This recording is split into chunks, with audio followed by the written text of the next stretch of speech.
carpool lot.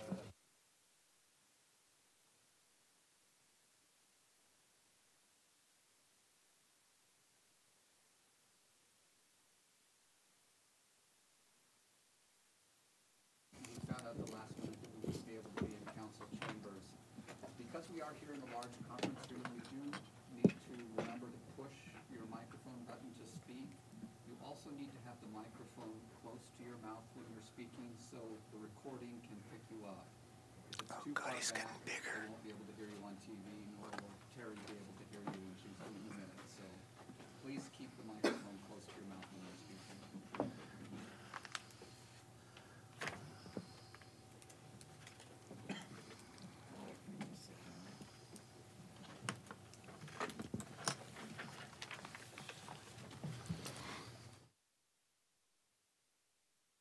The Wednesday, February 28th, 2018 meeting of the Palm Springs Planning Commission to order. Can we have a roll call, please? Donenfeld. Present. Hirschbein. Present. Hudson. Present. Maruzzi. Present. Woods. Present. Vice Chair Callardine. Present.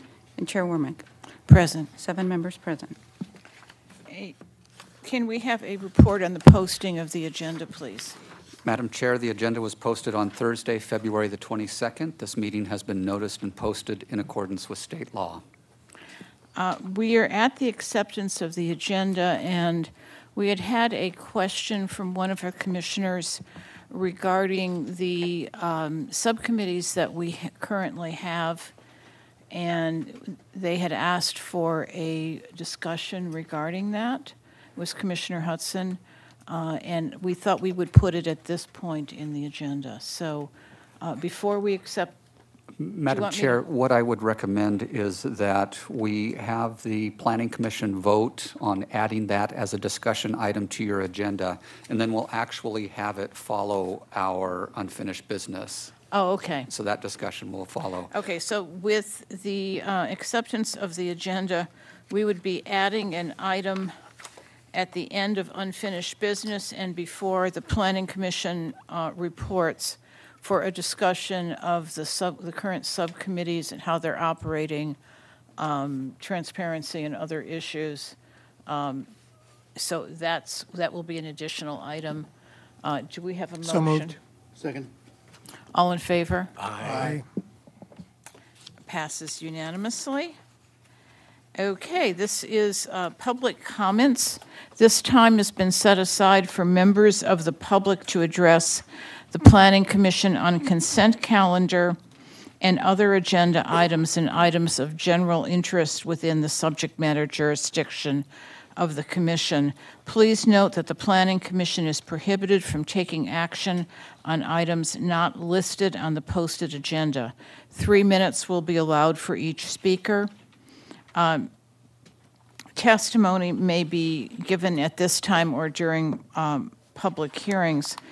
Just for your information, item 2A is a public hearing, but item 3A, which is the minor architectural, the CUP, I'm sorry, the public hearing is for the AT&T Mobile for 2A, so that if you wish to speak on 2A, you can either speak now or you can wait until we take that item up, which will be right after public testimony. And if you're here on the Infusion Beach Hotel and you wish to testify, that is not a public hearing. So if you do wish to testify, you should testify now. Are there any members of the public that wish to speak during public testimony? There being none, the public comments are closed. There are no consent calendar items, so we're moving to item 2, which is a public hearing. It's AT&T Mobility on behalf of Sharon Dean for a CUP to construct a wireless communications facility consisting of a 48-foot tall monopole disguised as a palm tree and a variance to exceed the maximum antenna height permitted from 15 feet to 48 feet located at 4185 East Palm Canyon Drive. Can I have a staff report, please? Thank you, Chair. What I'd like to do is start off by orienting the commission to where we're located here. If you look at the slide that's on the board in front of you, this site is located behind the estate sale shops that are on the corner of Linden and East Palm Canyon Drive. So this project was originally approved in 2014, and they never received a building permit, so the entitlement, which is good for 2 years, expired. The project went to City Council and was also approved, and at City Council they had some revisions to the project which were incorporated into this resubmittal that is before you today.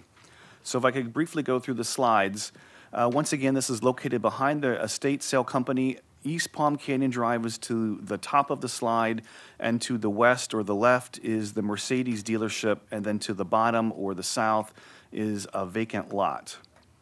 So looking at the proposed project, it includes one cellular tower for AT&T, an equipment yard that will have 5 palm trees, date palms that we planted adjacent to the site, a perimeter wall that will enclose the yard, and then shrubs that will be planted at the base to shield it or to soften it from the parking lot of the estate sale company.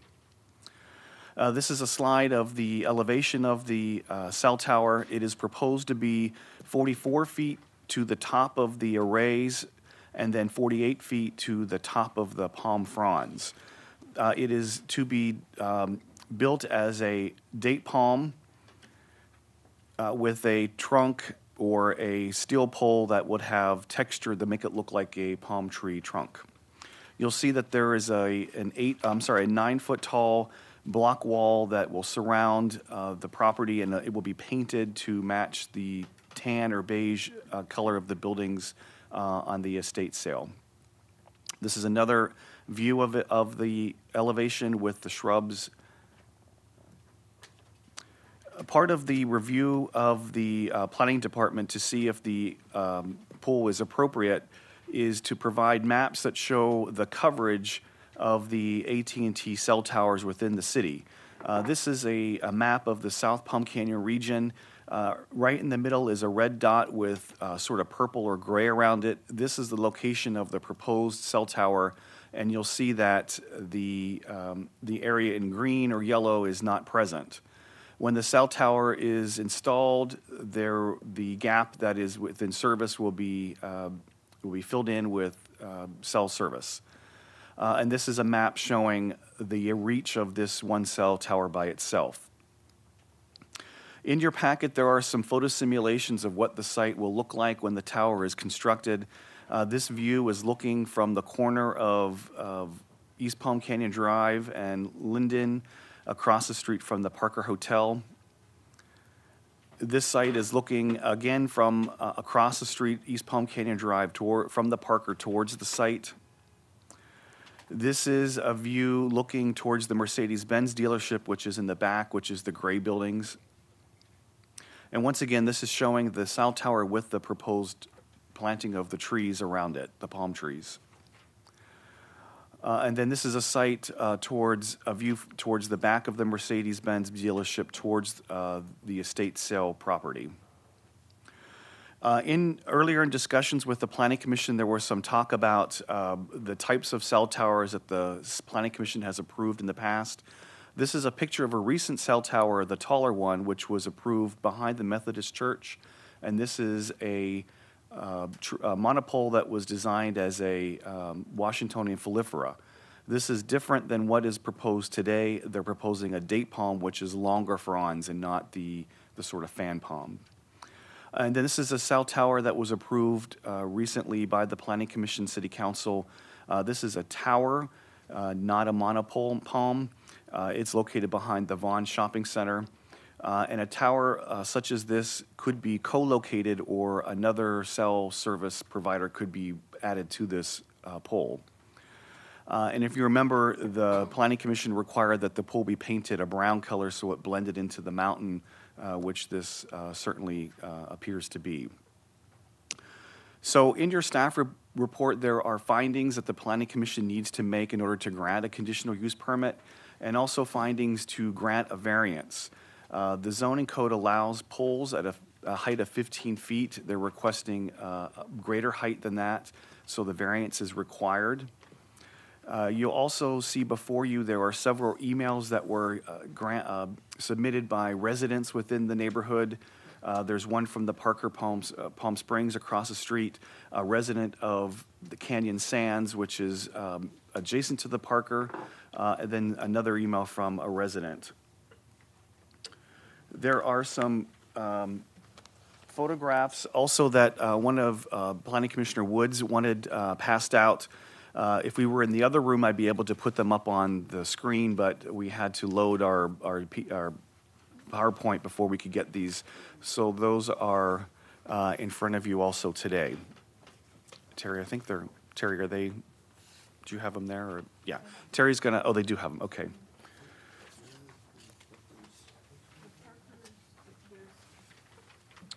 The Parker, it's in the packet. Yeah. At this point, questions of staff. Commissioner Callardine, then I'm going to go. Yes, Glenn, do you know if the proposed project to the east of this area that's between this, the States Hills and Bonds, that residential project that we approved has been notified, and did they give you any comment on that? Their notification was sent out to all property owners within 500 feet.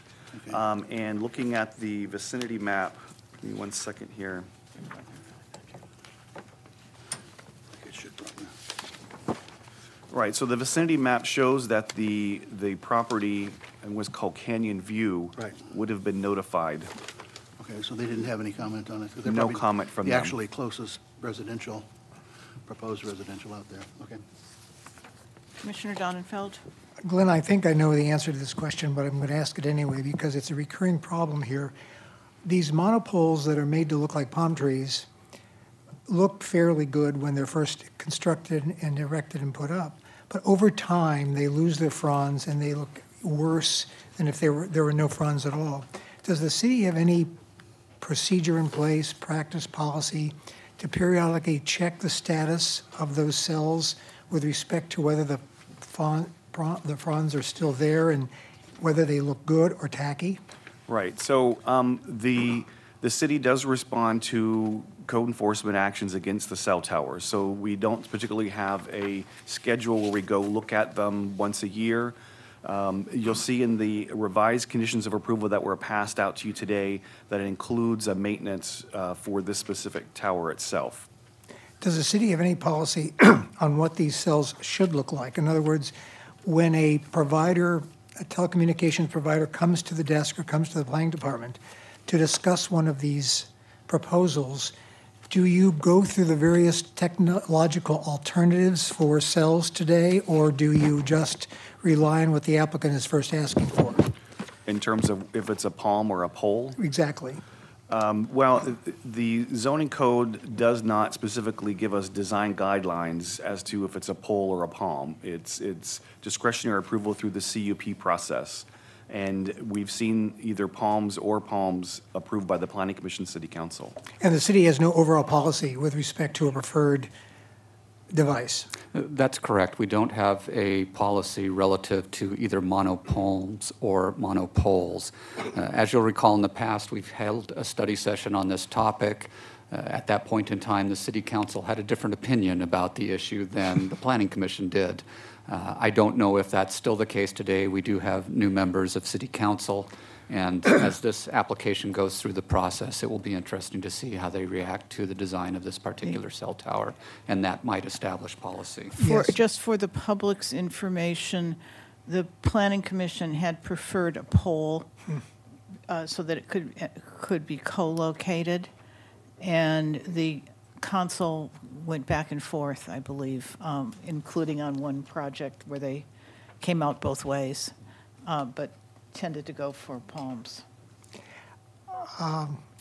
Is this the same in terms of configuration, plant material locations, the ancillary facilities, building or yard that's going to be there, is that all identical to what we approved in 2014, or is it changed from the 2014 project? This has changed. They incorporated conditions of approval from the city council in this proposal, which included the 5 palm trees, the block wall, and then other shrubs around the base. So the additions were what city council put onto the prior approval? Yes.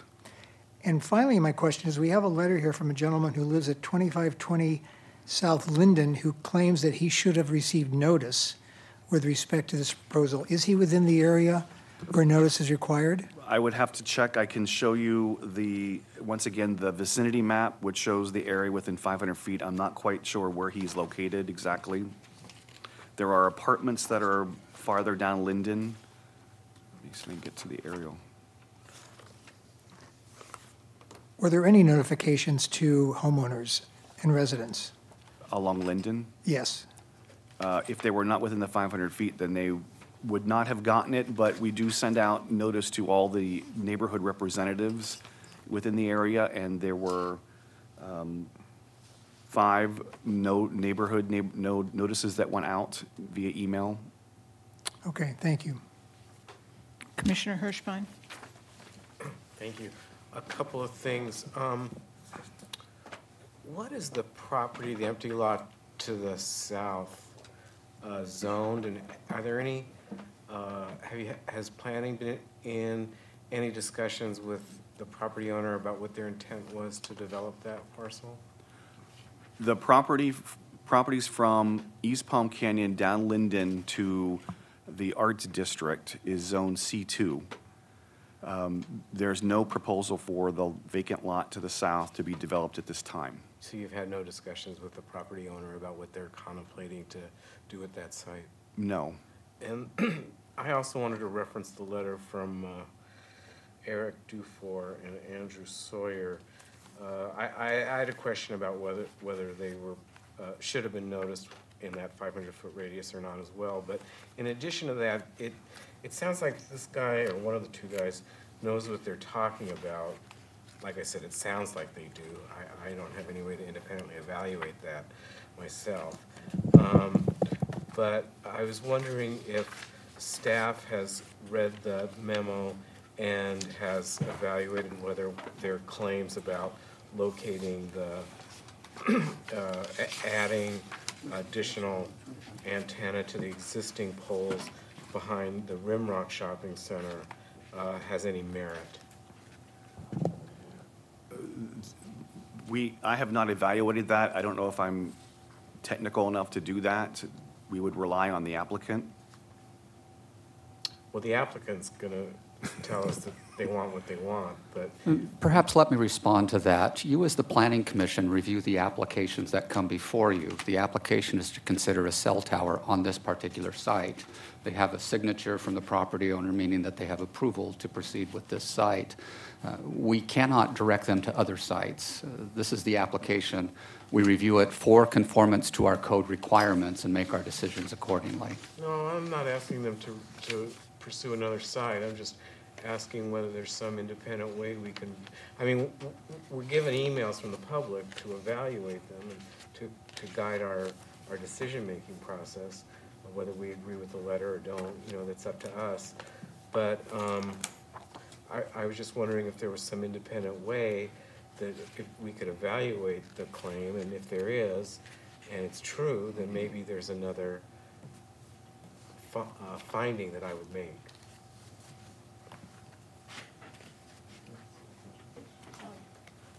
Commissioner Hudson, do you have questions? Can you go this way again, Commissioner Wood? Do you have questions? And then finish. Hi, Glenn. Just a couple questions. Is the sidewalk run to the edge of the property line?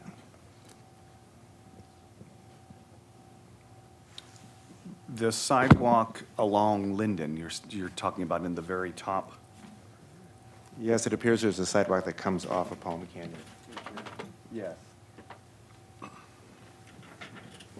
That is as far as it would go. I mean, it would come across, I think there's a driveway there to get into the parking lots. So because of the cost of what this is to install, the city can, through the engineering department, exact the continuation of the sidewalk to the property line. Is that correct?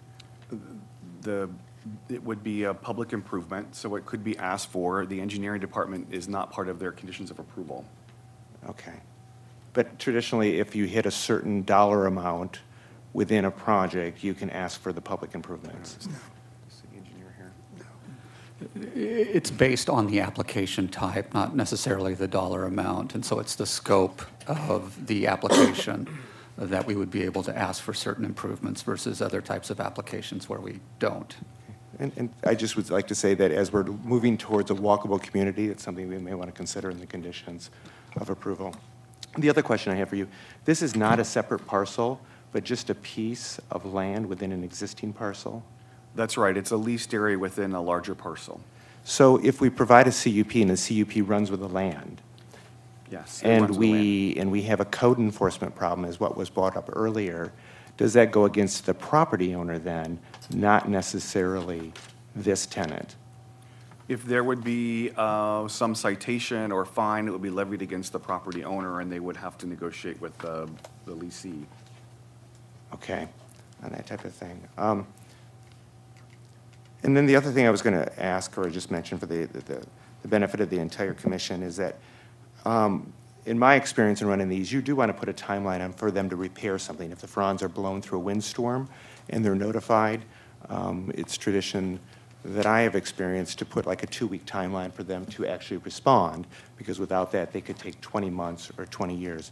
If there's a problem with ordering, they can work with city staff, but without that kind of a hook, we have very little that we can do to make sure that the tree is intact and remains in its original condition. The other question I have is, do we have a diagram of what this will actually look like when the fronds are attached, or a picture? Here's an elevation, which is, could be described as not being very forthcoming as to what it'll look like. There are simulations here as to what it will look like, and then I'll direct you to the photograph here of one that is complete. Okay. The reason I ask that question is, you know, the density, the type, of the fronds, all of that makes a huge difference in whether it's screened or not screened, or whether it looks like a palm tree or not looks palm. I've passed around some pictures to show you the differences that can occur, and without us really knowing what's happening up there, the visual of it, we leave a little bit to chance. And I think as a planning commission, looking at the built environment, and especially a built environment in this location that has such high visibility to not only residents but tourists alike, I think we want to be a bit cognizant of what it's looking like, and or have them come back for a final kind of review of just that aspect of it. So that's all I have for now. Thank you. Flynn, I was just wondering, so in terms of our decision-making, do we have the power to deny this proposal? If you find that it doesn't meet the criteria under the conditional use permit section of the code, yes, you do have the ability to deny. Thanks. I just wanted to follow up on Commissioner Donenfeld's, I think it was Donenfeld's question, or Commissioner Hirschbein's. The letter that we received asked about co-location at the monopalm that we put in at Rimrock. I noticed that we have a requirement here that requires the applicant allow co-location on this monopalm. Was there a similar requirement? And then I'd reserve my question to ask if the applicant talked to the owner of the monopole at Rimrock. You're asking if AT&T talked to the ones behind Well, not if Rimrock. they talked to it, but if the one behind Rimrock, and I think that was Verizon, did they have a similar requirement to allow co-location? That is usually a standard condition that they allow co-location. So you think that we had it? Yes. Okay. At this point, do we have everyone's questions for staff? I think we do. I'm going to open the public hearing.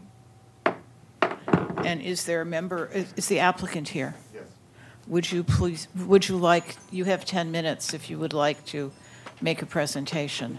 I do not have a presentation. I'm here to answer any questions. John, come on, address. Sorry, because I can't hear you. Do I you need want to to sign in? briefly introduce your project, and then I'll see if there are members of the public here? My name's John Pappas. I work for a company called Yukon Group. We are employed by the carrier, in this case AT&T, to handle the entitlement process, the building permit process, and so forth. So I'm here to address any concerns or answer any questions you might have.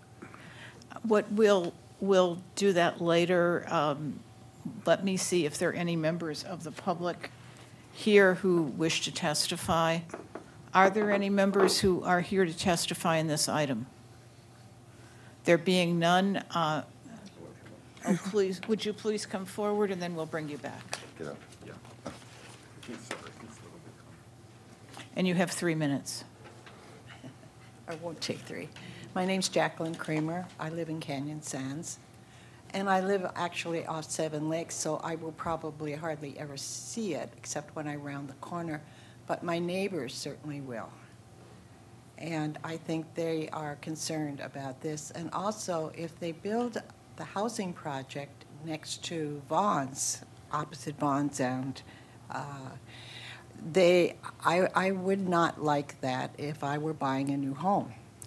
So I think if they could put it down lower, the 48 feet really is what is the eyesore in my eyes. And that's all I have to say, really. Thank you. Is there anyone else from the public who's here to speak?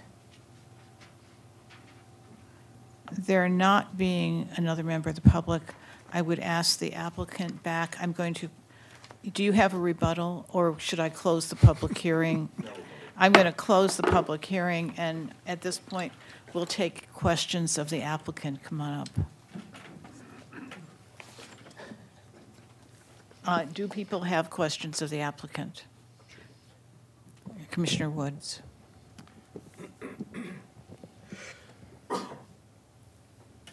I am just wondering if you have a first-class operator's license issued by the FCC. A first class, I'm sorry? Operator's license issued by the FCC? You know, I don't know the details of all the licenses had. I know that these carriers obviously have done many of these sites, and they are in compliance with the FCC guidelines.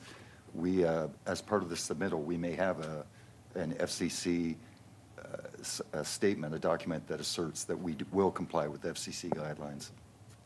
So the report that was provided here as part of our packet, was that generated by you, your firm? I would like to see the actual report before I answer, okay. if you don't mind. Sure. I don't want to commit to something I'm not sure of.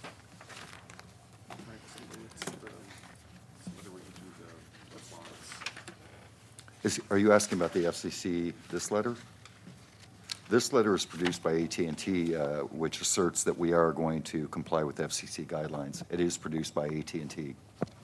And I'm wondering who produced the report about coverage issues? That would be the prop maps, these guys. These coverage maps are provided by AT&T radio frequency engineers. Okay, thank you. And so the assumption is that the coverage maps that you provided are strictly AT&T coverage. They're Correct. not overall cell coverage. That's correct. So the deficit for this area is with AT&T, not with overall cell coverage. Well, that's what these things, I can't say in a general sense. I just don't know all the carriers. Okay. No, thank you very much. That helps. Thank you. Yes, I'll go around. Commissioner Murtzy. Are you done? Since I'm new to these towers, why do they have to be 48 feet high? There are coverage issues. There are line of sight issues with these types of things. You have antennas that are spitting out things. If at 15 feet, you may have to go through obstructions like buildings, various things. There's also a limitation on reach according to height. So as you go higher, these things, it's not indefinite. We don't put up 500-foot towers because they can reach 20 miles. It's not like that. But at 15 feet, you're pushing out this way. Well, there's obviously at 15 feet, a lot less that you're going to be able to cover than if you go up higher. So 15-foot towers don't cover very much area, and you would need many more of these cell sites if you were going. But there's something in between 15 and 48, Yes. 30 or 29. I mean, why is it 48 or 15? Why not? The radio frequency engineers evaluate these things. We have coverage objectives when we come into these potential sites, and the coverage objective is what it sounds like, the amount of area that we're attempting to cover. Lower heights would not allow those coverage objectives to be met, and that's what the coverage map should show, is that 48 feet, we would be able to provide the coverage depicted. And those are part of the objectives. Okay. One of the questions raised earlier was, did you consider the co-location pole that's behind Rimrock? Have not personally done that. Can you give me some idea how far that site is from the proposed location? Is it quarter mile, half mile, mile? So if you look at this plan in front of us, it's on the aerial. There's a vacant lot, and I would say it's another 1,000 feet to the west. So within a half mile. I'm sorry, to the east. Yeah, these things don't, the cell sites don't have, like I said, an indefinite range. They, in fact, have a shorter range than you might think. What we routinely do when we go out to do reconnaissance of sites to see where we might look is we look for existing locations. We look to co-locate. We know the jurisdictions prefer co-location. But we're also, these sites are very sensitive to their location here versus another location. As you move in one direction, you lose coverage in the opposite direction. Does that make sense? Sure. So we try to we'll co-locate whenever we can. I shouldn't say that. I'm sure there are exceptions. We prefer co-location. I'm sure that that was looked at, and I cannot tell you the exact reason why we did not go there. So, not that I'm that technical, but I could imagine a scenario where the engineers want to reach the widest possible area, Sure. so they put it where they're asking. But if they moved it to the co-location, would they lose 5%, 10%, 20% additional coverage? If it's just a little bit, then why, of course the engineers want the maximum possible coverage. But if they don't lose that much by moving it to Rimrock, it'd be nice to know what the coverage would change if they had co-located. Yeah, I'm not a radio frequency engineer. So we'd I have to can't- ask AT&T to provide, their engineers to provide that document? I'm sorry? We'd have to ask AT&T's Yes. engineers to show what the coverage would be if they'd co-located it Yes. at Rimrock. I see. Yeah, I can't give you that answer off the top of my head. Okay, thanks. I'm just not qualified. All right. Other questions, starting with Commissioner Hudson and going down? Yeah, just to follow up on that issue, I realize that you're an installer for this one specific site. Do you know, though, pertaining to AT&T, I'm looking at the coverage map that's on the screen, and there's still, let's say, a fairly good-sized area that's, I'll just call it yellow instead of the green that's desired. Do you know if there's any master plan that AT&T specifically has about infilling some of these less than ideal zones? It's hard to evaluate this one unless we know whether, okay, if two other ones perhaps were added that were shorter.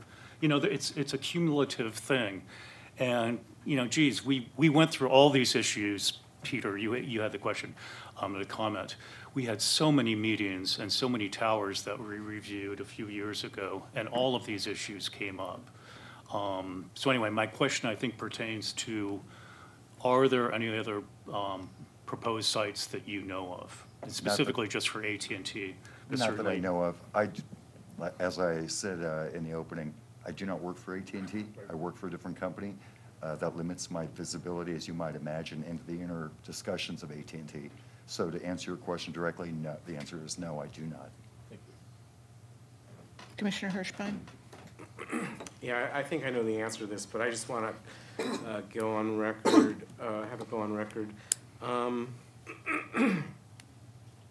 Have you seen the February 19th letter to the city clerk from the residents, Eric Dufour and Andrew Sayer, about the co-location? Have you seen that email? I have not personally read that email. If there's a copy, I can take a quick look. Okay, thank you. I have a general comment, and my comment is this: these are always difficult. and they will continue to be difficult. And it seems to me that the carriers should understand that these are very important issues for our residents because it affects their quality of life. And I know how they're also very important because people want to have transmission, good transmission. The provider should be here. The utility should be here to discuss some of these things, particularly whether they looked at the co-location opportunity at Rimrock. I mean, there are a lot of unanswered questions. This gentleman is terrific to be here. I'm glad he is, but it's not fair to us as a deliberative body on something so important to the community not to have the owner, provider, telecommunications provider here to discuss some of these issues. So I'm really not prepared to vote on this today. Before we get to that, are there Okay. other questions of the applicant? I know probably, And I think there's being no other questions, thank you. And I would take is that a motion? I would move to continue this to an uncertain date, subject to the availability of AT&T being able to be here to present the application. And is there a second? I'll second that. Can I make a? Yes, we will have discussion generally on this motion or Yeah, on this general motion. discussion, but I wanted to have the motion on the floor to be able to discuss it. So starting with, we've had Commissioner Donenfeld's explanation of the motion. Shall I start with Commissioner Hudson and go around the room? I think, Commissioner Donenfeld pretty much stated what I feel as well. Co-location, of course, the discussion would then need to entail other carriers, which further complicates this. But I think a good starting point would be requiring that AT&T representatives be here. I think the idea or the issue of certifying these coverage maps, who's providing these coverage documents, I think is important. I know that's an issue that came up in our previous discussions, previous installations. So as people speak to this, just as we do the motion, other items that they would like to ask, if you're in support of it, other items that you'd like to ask the carrier to give us information on?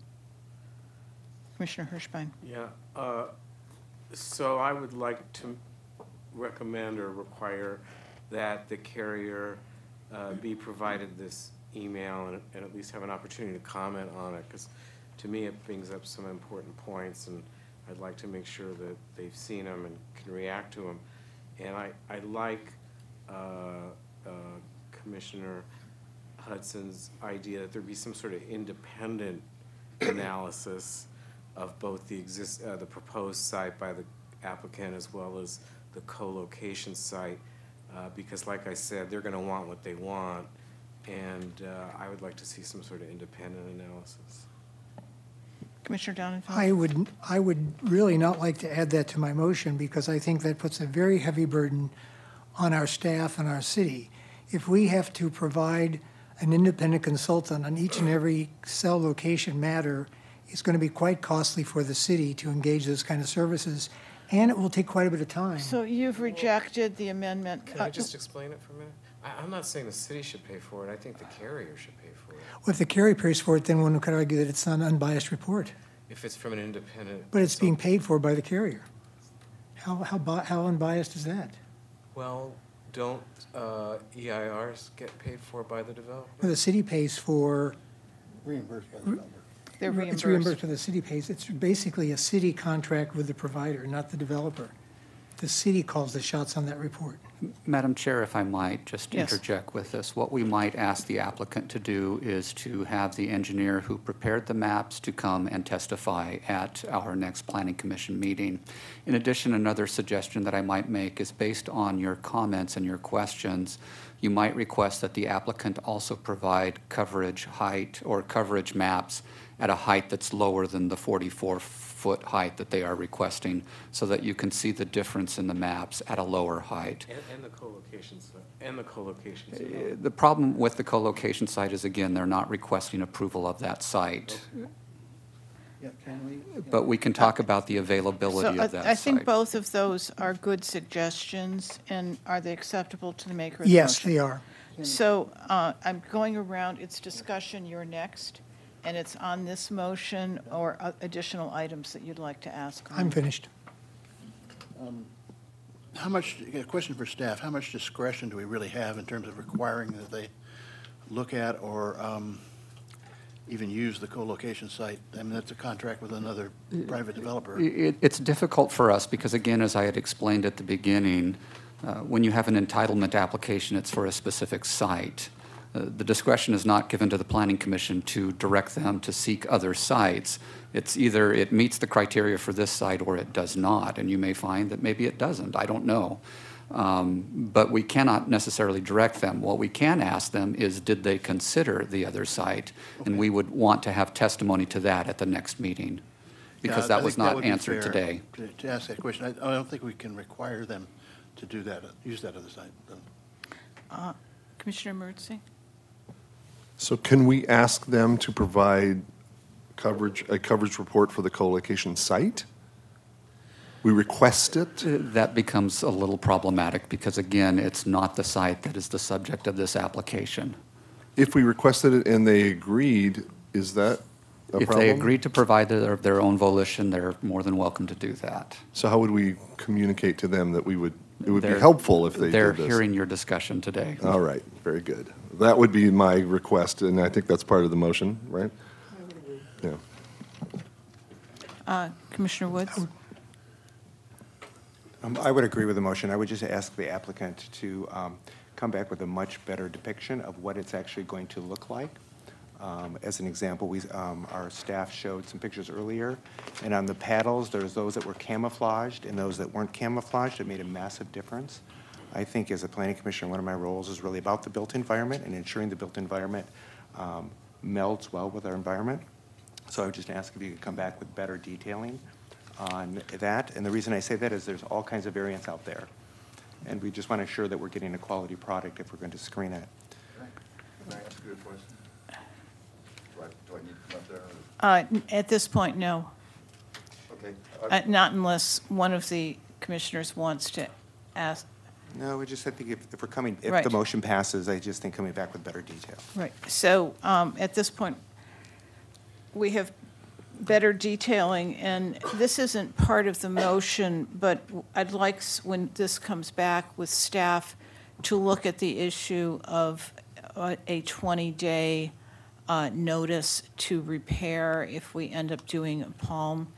And I think it might be interesting to also, since our commission in the past had wanted monopoles as opposed to palms, and our city council has changed. And We may have changed. we may have changed. The city council has definitely, the people on the city council have changed. The majority has changed. Is maybe ask them also to come back with a monopole version or a different version as well as the palm version.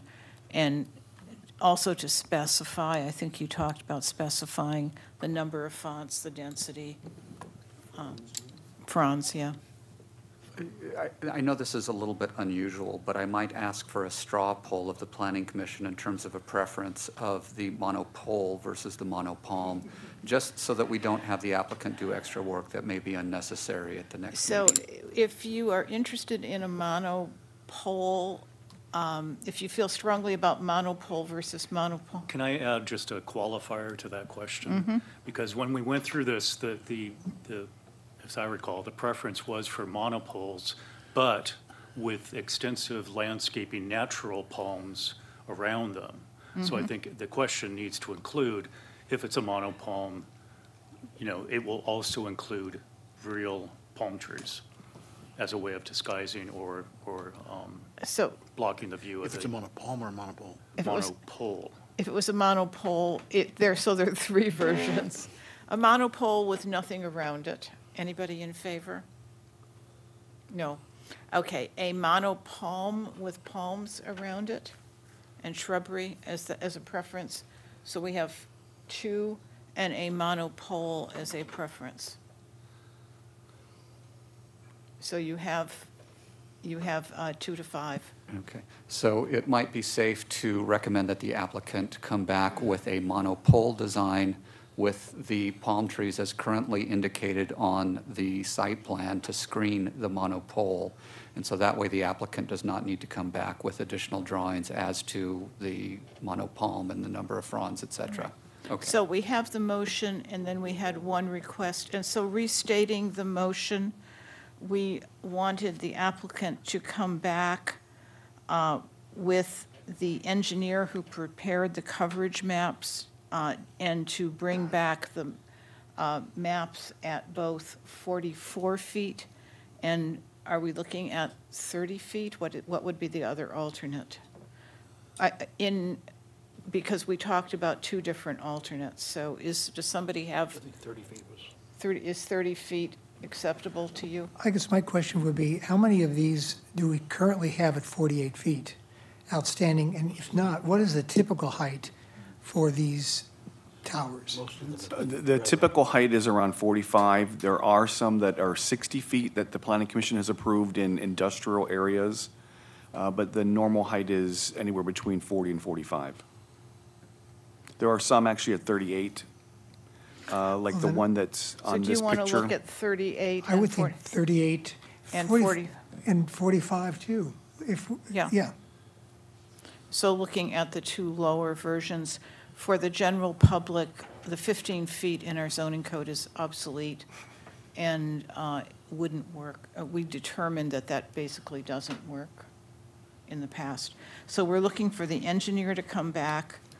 We're asking them to explain the maps and explain the maps at the coverage at the 2 different heights. We're asking them to refer to the email and ask if they looked at co-locating at the other site. I don't think we're not asking for a coverage map on that site. Peter requested it. There's a request, but not Not required. not required that they provide a coverage map from a co-location at the Rimrock site. And was there anything else that? Could I, 2 items for staff?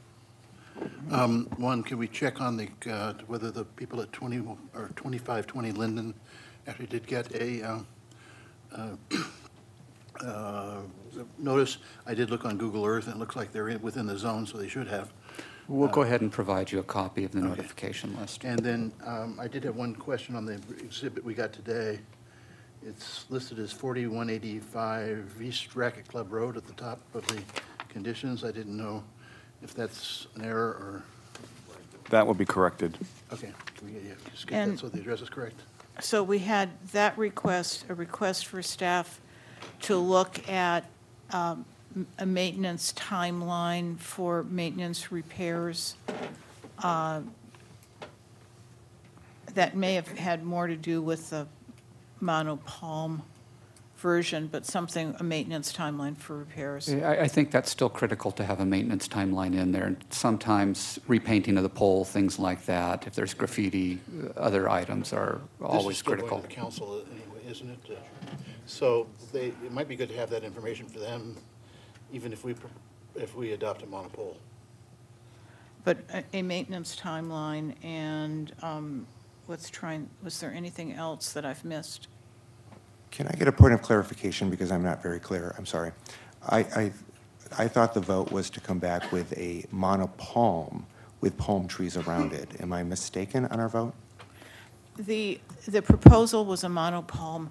Flynn asked us what our preference is, and so I think they could still come back with a monopalm. The preference of the commission is a monopole pole with greenery and palm trees or some kind of trees around it. Then my vote was incorrect because I misunderstood the motion. Okay. Okay, So just as a point of information. It's 3 to 4 then. It's 3 to 4? It was 5 to 2 before. Yeah, I don't remember what the vote was, sorry. So, Mr. Woods, you would prefer to see a monopalm with fronds? I would prefer to see a monopalm with fronds, that's correct. Okay. Surrounded So, by palm trees. Given that we have close to even preference on both of them, I think coming back with a clear depiction, both, and a clear depiction of what the monopalm would be as well would be. Madam Chair, Yeah. dare I muddy the water even more? Yes, please. When we originally reviewed this, and I believe there is one installation in town, when we talked about monopole, it was literally a pole with no arrays, no transmitters, these big speakers hanging off of it. And that's originally why we went, in my recollection, with the monopole, because it was just an elegant, in my mind, simple, functional item with no decoration on it. So as part of our motion, can we request that the applicant come back? Is that type of technology still available? I'd just like to know if that's still an option. I think the answer is yes, and there were some interesting and elegant monopoles in the assembly of photographs that were provided for us of other installations in other cities. Doesn't the whole form of the transmitter change look with G5 coming up? Or- When I went to look at the Rimrock location yesterday, and they have two poles very close to each other within like 20 feet. One is a palm, and one is a so-called monopole, but it's completely surrounded by all those hanging gizmos. So, I mean, that, and I was assuming that the reason why the preference in the past was for a monopole painted brown because it was right next to the mountain. Here, that's much further away from the mountain, so having a brown monopole would really not provide any disguise. What I was looking at was, and something that's elegant and artistic. That's a monopole. See, the one, I believe that one is the one that was painted originally a lighter brown color, tan color, and it did not have the arrays at the top. I remember when they installed it, it was just the pole with nothing at the top. I think there's another installation at one of the hotels on East Palm Canyon. So possibly what we'd like to see is what's available in installation Thank you. types, and ask them if they would come back with that. Yes. I guess part of being the new person on the thing is you don't know the whole history or where we're at or what we're doing. So I'm going to just throw out a philosophical point. I think what comes up when we look at the built environment is do you hide it or do you not hide it? Right? That's what it comes up being. And if you hide it, you make it look like something else, like a tree. And we've seen many examples where these trees don't hold up and they don't look real. You know they're fake. And if you go online, you can see a plethora of stuff that says that they don't look like trees. Part of the reason that they even did that wasn't so much for the aesthetic. It was basically people were worried about the health benefits, and they didn't want to remind people that they had a pole next to their residence. There are, however, I think, in a place that's this predominant, it's not in an industrial area, and it's right next to our arts district. This is an opportunity, and I don't know, this is where the newbie comes in. There is an opportunity, if AT&T agrees, to make something really quite spectacular. And I don't know the cost variance in that. And those are the pictures that I provided each of you. Even if it's a simple flagpole, right, that's surrounded, it still doesn't look like a fake palm tree that's out there that needs a lot of maintenance, and the first windstorm from these pictures will show you. Whether you're, across the world, towers are iconic features. I don't care if it's Tokyo or it's Berlin or anywhere in between. They're iconic features. Whether we have the wherewithal and AT&T is willing to work with us to make something that's iconic, I don't know. So what I provided to you was some simple stuff, even one in San Diego, which is the blue pole with birds on it. We are Coachella. Coachella is music. Coachella is art. We have so many burners that live in Palm Springs. We have Desert X. This might be an opportunity, if the applicant agrees, and this is the philosophical thing, to really do something spectacular or even not spectacular. It could just say the city of Palm Springs on it. So my thing would not to be a palm tree, but I thought this was the monopole, but to do something that is more artistic, if possible. Thank you. So in the motion to ask them, do you want to read that back to us, Flynn? All right, so The motion is to provide the email from the residents along Linden Drive to the applicant, and then to have an independent analysis of the maps, or a letter from at and T verifying that the maps are correct. Actually, it's to have the engineer who prepared the maps Attend the meeting. attend the meeting and Correct. testify. And then the maps to have different heights at 38 feet for a pole and at 45 for a pole. And then to discuss the co-location at the Rimrock site. And then to provide, to check the labels to see if the Linden residents were notified. And then to provide multiple versions of either a monopole or a monopole, and then explore other different types of poles if they're available. I think there was a request in there as well for them to provide an analysis for the engineers, not a requirement, but a request if they could provide a analysis of coverage coming from the Rimrock site. Which could be a map. Which could be a map, and have the engineer here to explain Okay. it.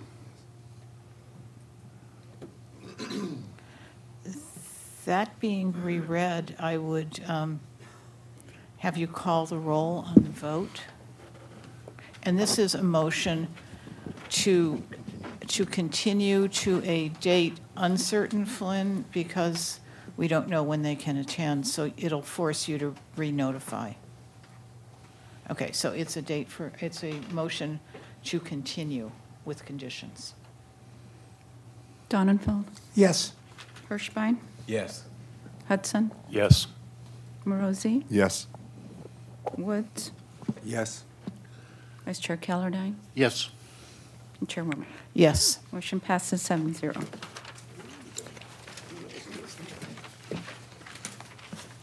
Only 1 hour for continuance. Was good.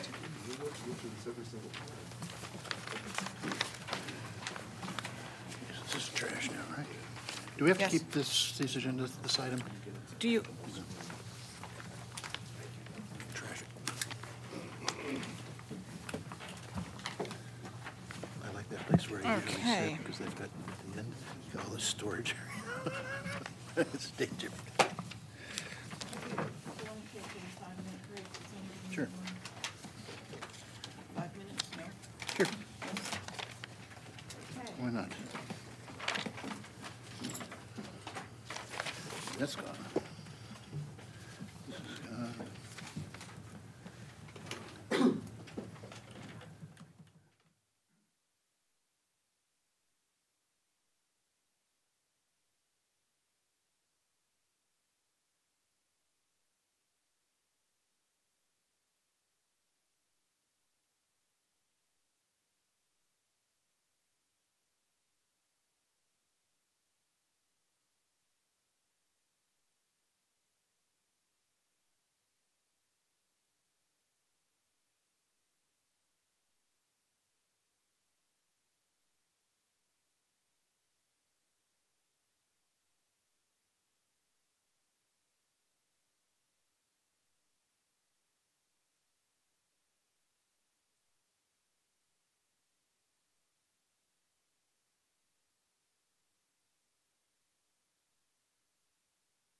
I'm going to ask.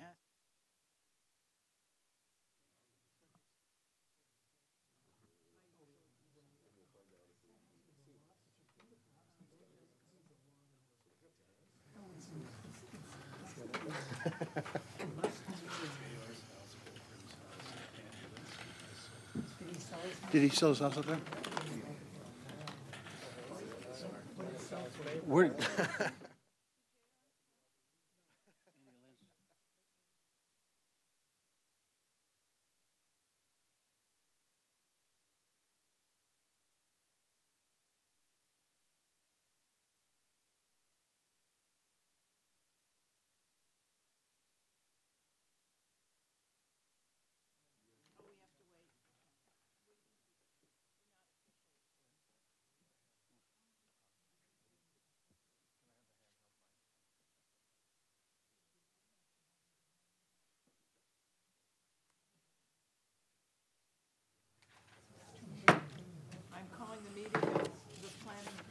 Calling the meeting of the Planning Commission back to order.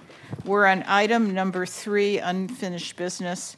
It's Roysan V5 LLC for a planned development district, a minor architectural application, a conditional use permit, and a variance application proposing the renovation and additions to an existing 42-room hotel,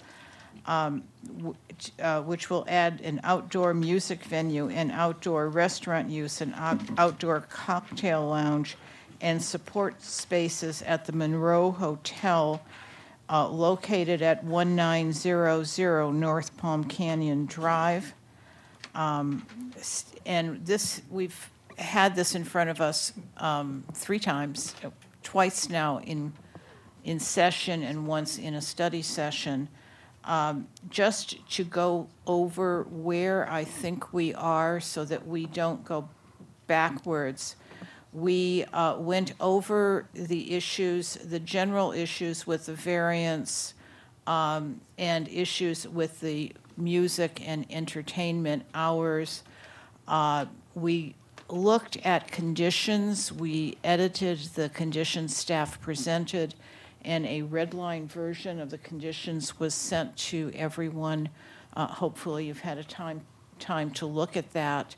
The 2 items that were left that hadn't been addressed at the last meeting were a question of the architecture, the proposed architecture that goes with the major architectural application that went to a subcommittee of Commissioners Hudson, Hirschbein, and Donenfeld.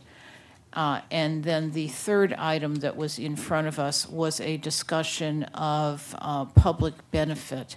And there are 4 different public benefit items that have come in front of us. The applicant's proposal, a proposal from Friends of Palm Springs Mountains, something regarding affordable housing, and there was a list that I believe we were going to get from the city engineer's office, and I think Flynn has 3 of those items, and the 4th is in the staff report. Am I correct on the items that are in front of us? You did a very good job. The actions Staff that report, please. took all my thunder away. Mr. Lyon, before you get started, we need to have a statement from Mr. Woods, if you wouldn't mind. Thank you, Madam Chair. I'm going to recuse myself from this item, not for any financial interest or conflict of interest, but I was a signature on a letter that came to you commenting on this project.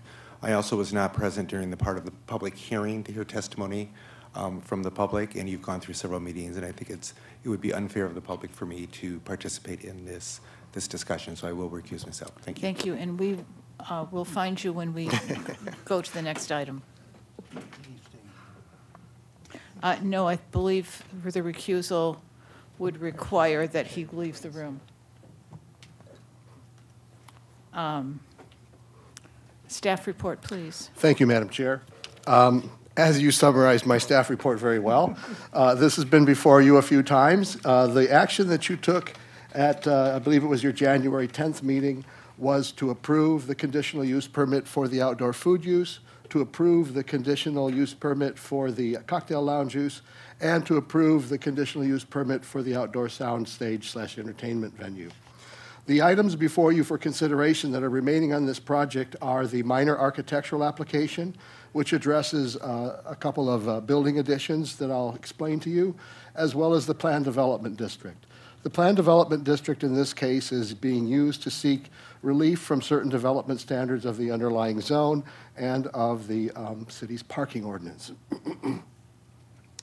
So I want to call your attention first to the exhibit that I have before you.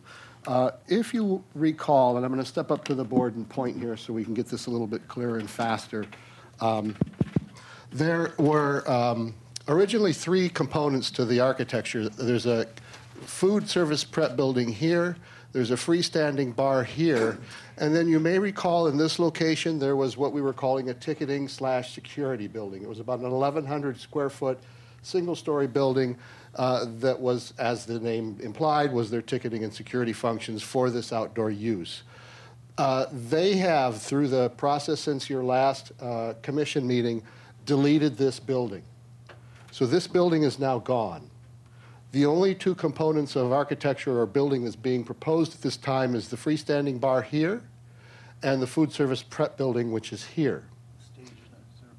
The stage is still here, yes. So this building is no longer here. In place of it, they're proposing an area of basic passive use, some outdoor picnic tables and a synthetic turf area here, which I'll show you in some of the slides. And what's that area to the left, that kind of U-shape? This is the stairway that's existing within the existing building. Okay. So the existing hotel is this L-shaped configuration here.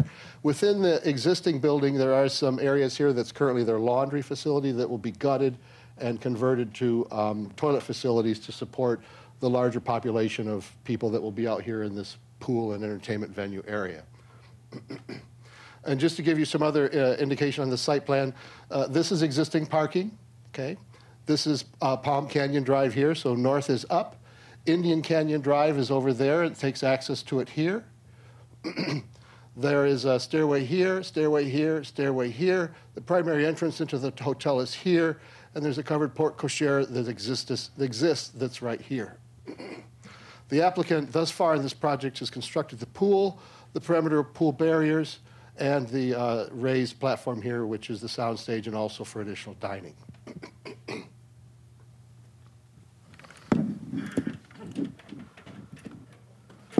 So since your last meeting, you directed the applicant to meet with a subcommittee of the commission and two members of the Architectural Advisory Committee. That group met with staff last Thursday, the 22nd, and the subcommittee's recommendations to the applicant are listed on page 2 of your staff report. In particular, they were concerned with the detailing and the concealment of the roof-mounted mechanical equipment on the food service building and how it would be viewed or screened appropriately from the second floor exterior walkways or terraces. So when you look at this building, this little walkway that you see continues all the way around, and then it continues around this way. So it's basically a outside single-loaded corridor condition. The other thing that they were asking for is that for a matter of visual consistency, there's a small canopy of sorts that goes over the pickup window that isn't really seen, but a little bit of it will be seen above the hedge, and they ask that that be conducted or put in place with a color consistent with the other shade fabrics and so on in the project. Pardon? I'm going to get to it in an exhibit just a second here. And then the last thing that they had discussed, however it was pulled back, was thinking about how this might integrate with the handrail of the building. And let me get into some of these details a bit for you here now, if I can. If my computer will work for me.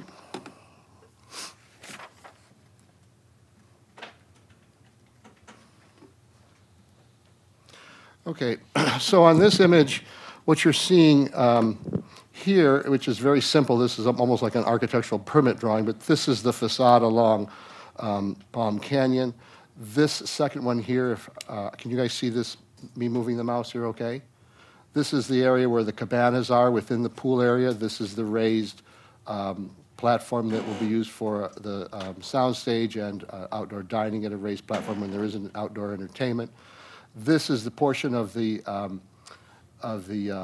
exterior wall facing Palm Canyon. It has some various material changes here. This is porcelain panel plank and a gridded system that will be used to both add texture and allow the plant material in these planters to climb up the wall.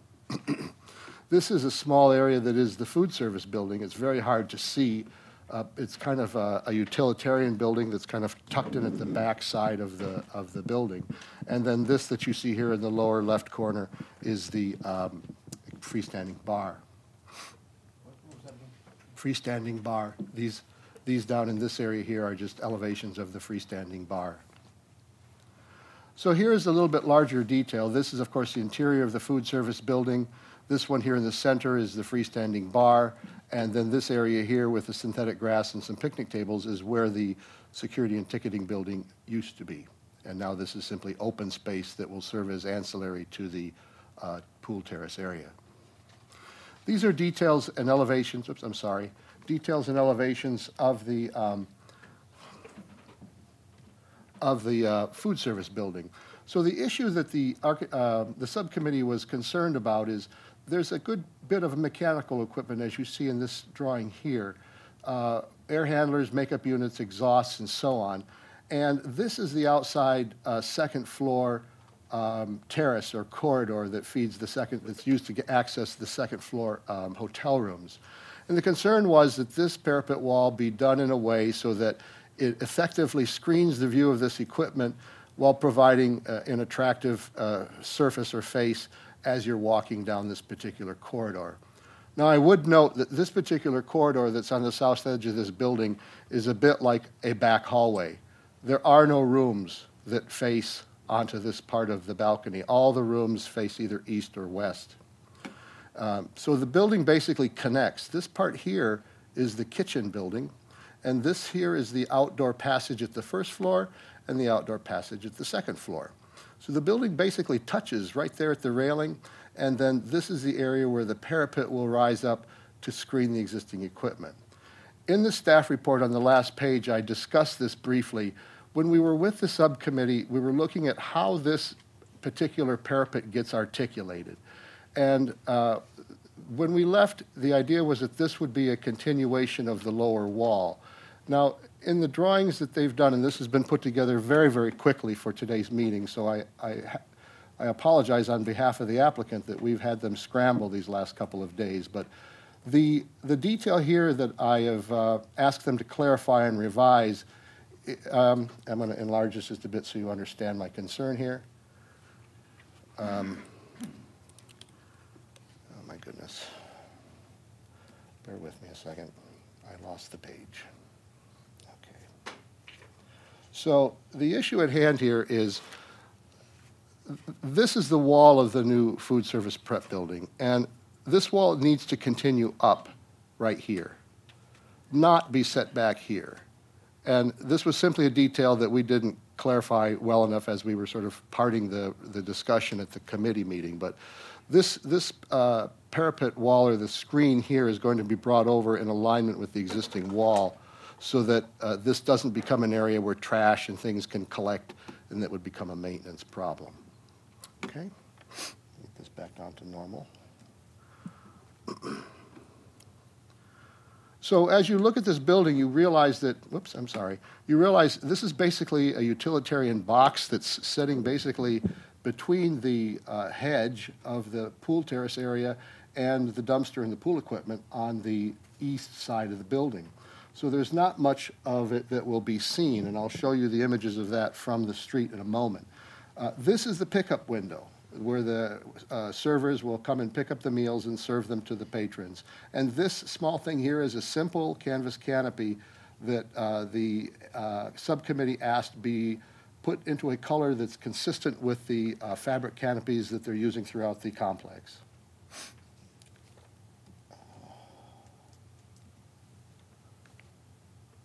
The color schedule we've basically talked about before. This is basically showing the color of the building, which is this, what is sort of the brass color. What is called algae and brown sugar are various accent colors on doors.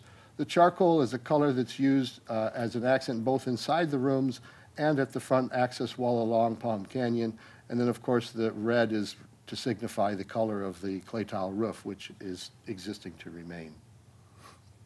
This is an image of the pool terrace area, and I'm going to step up here again to the screen and point this thing out. This kitchen building that's been the discussion of most of our concerns is right back in here. And so if I show you on the floor plan again, here is the swimming pool, here is the hot tub. This is a hedge screen that screens that kitchen area from this area. The service waiters and so on would access here, pick up the food from the pickup window and deliver it to the tables.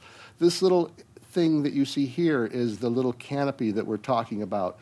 That is what the subcommittee requested be done in this same sort of charcoal color, so there's a continuity to all these awnings and canopies. The one thing that is a little bit difficult and not quite drawn correctly here, and again, that was a lack of time, is this is the top of the parapet wall right there of this food service prep building. That actual top is going to be up about in here, so that the total height of the building is about 16 feet. And in that way, it's screening the view of that mechanical equipment from those second floor railings and second floor passageways. This is a view that you've seen before. This is the Palm Canyon frontage. And what's happening here is in the previous version, when there was the security and ticketing building, it would have been behind this area here, okay? But now that building is gone, and so simply this is a consistent height, 9-foot high wall that is used for the acoustical attenuation and control of the sound and entertainment venue.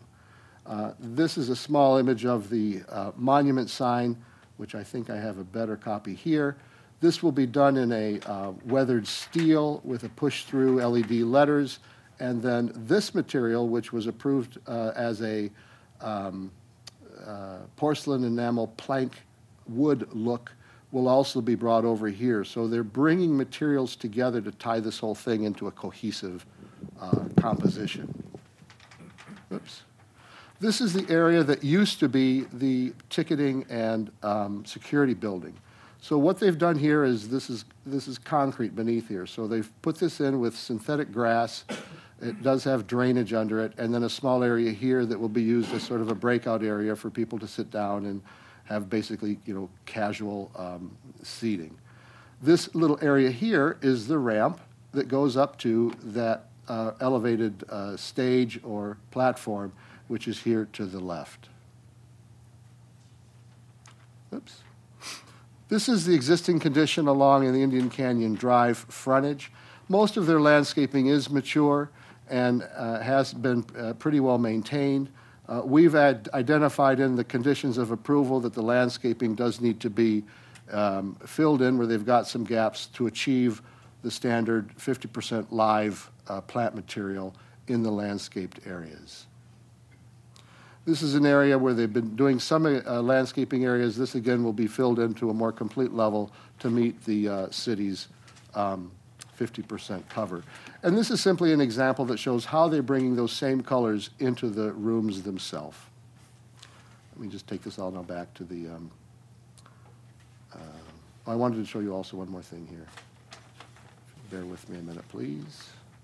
This is the view from Indian Canyon, from the entrance that's coming into the parking lot. Commissioner Hirschbein, you were asking what that U-shaped thing is. It's this. This is the stairway for this corner of the building.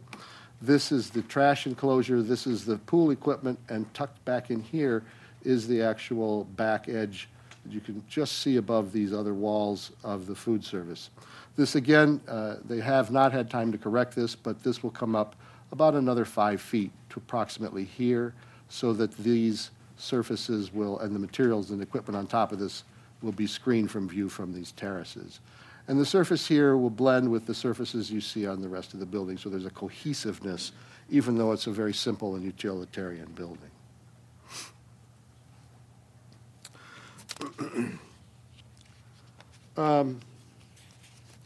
We've talked a bit about public benefit on this. Because it is a planned development district, the City Council's policy from 2008 talks about proportionality, and that for relief from the development standards, the project should provide some type of public benefit. So on pages, the bottom of page 2 and the top of page 3, with the elimination of the ticketing building, the real things from which they're seeking deviations and relief is the side yard setback where the food service building is going. Typically for a hotel, it would be a 10-foot side yard setback. They're requesting 0. This is not necessarily outrageous because if you remember, this is a split zone lot. And so the Palm Canyon side of this lot is C1. And C1 has no side yard setback requirement. So 0 would be a normal side yard setback you would see for a commercial zone. The eastern half of the lot is the R3, and that would be where the 10-foot side yard setback would be required. So they're requesting that to be reduced to 0 so they can fit the food service prep building in. The top of page 3, you'll see the other 2 items are that there's a slight reduction in the usable recreational open space. With the elimination of the security building, their numbers have improved a bit. The code requires 45%. This building, because it was built, I believe, in the 80s, didn't achieve that 45% even before the project. So the best they had was about a 43%. They're lowering to about 41, 42%. And then lastly, they're requesting that in order to accommodate the parking at the lot at 2080 North Palm Canyon Drive, which is the Dinks site, that it would require 100% valet parking. The public benefit that the applicant is proposing is listed there in the middle of page 3 of your staff report. The project itself, revitalizing an aging property and increasing the economic vitality in the area, replacement of the public sidewalks along the project frontage that are buckled, cracked, and pose tripping hazards, and installation of street tree lights along the project frontages meeting the city standard specs for such lighting. In summary, as we look at it now at a staff level, we believe there's fewer exceptions from the zoning code standards, and they've offered greater tangible project components that benefit the public. The deviations sought, we believe, and the public benefits proposed are proportionate.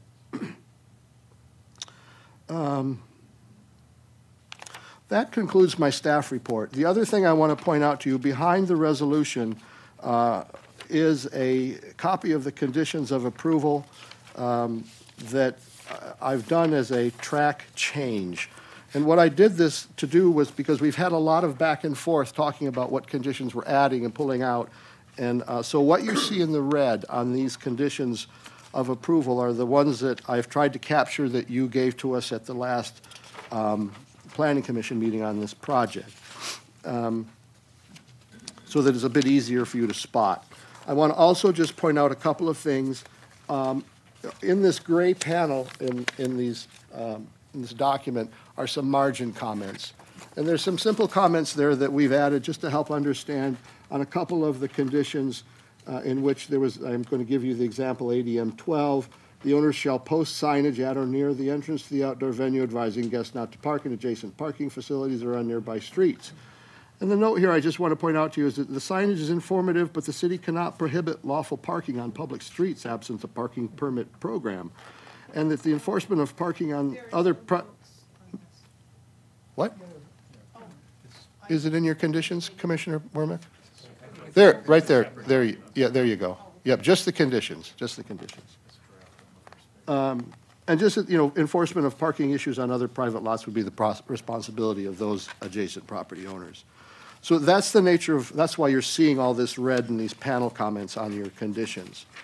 The last thing that you had asked for, which is in your packet, is the list from engineering of some projects that might be considered. There's some discussion here on a February 27th email regarding the housing fund, and then there is a letter here dated January 23rd from Friends of Palm Springs Mountains, in which they were bringing up some ideas and thoughts about possible public benefit. So that concludes my staff report. The action before you at this time is to make a determination on the planned development district and the minor architectural application. If you vote to approve this project or deny this project at this point, the Plan Development District does go forward to the City Council for its consideration. That concludes my staff report. The applicant is here in the audience if you have any questions for them, and I appreciate your time in looking at this. Thank you. I just wanted to point out that preceding the letter relative to the Affordable Housing Fund from Jay Verada, there is also an email from Thomas Garcia, city engineer, relative to unfunded projects. And so that should be in your packets as well. It identifies unfunded projects, the citywide restriping plan, citywide sidewalk gap closures, and then it also lists site-specific ADA improvements. That was one of the things that you had requested last time, is what would be required had this been a major architectural application if we were putting the standard conditions of approval in terms of those upgrades, and what would the approximate cost of that be. So I just wanted to point out that email, which is also in your packets. I'm not finding that part. It's, before we, it should be at the end of this It should summary. follow right after. Mhm.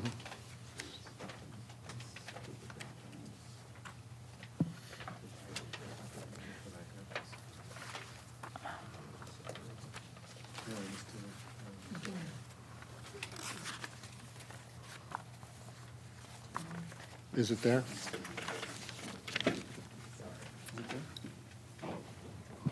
I'd like to organize this discussion without the assumption that we've approved anything until we take a final vote on it, but I'd like to go through these separately.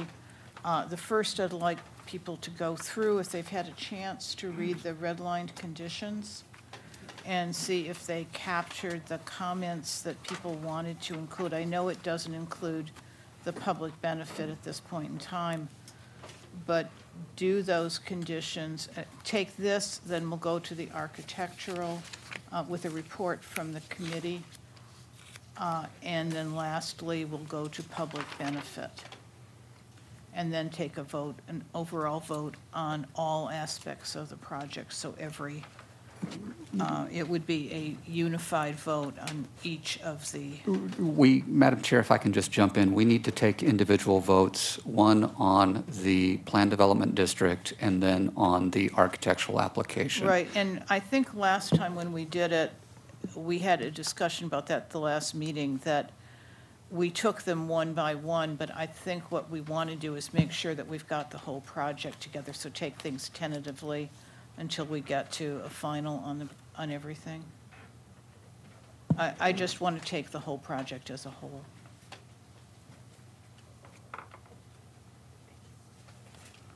So,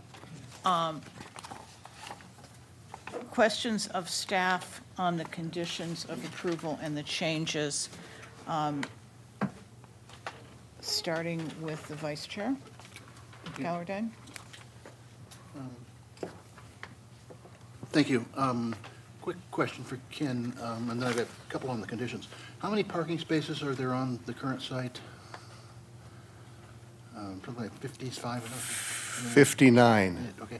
And we're proposing to use how many at the Dink site? There will be a maximum of 70, around 70. And It was limited by a capacity of 210 persons in the venue. Is the off-site parking considered part of the PDD that we're getting a variation for? Or is that not a? The PD is addressing the issue of 100% valet. Okay. But the distance issue with the off-street parking was handled via the variance, which you've already approved. Okay.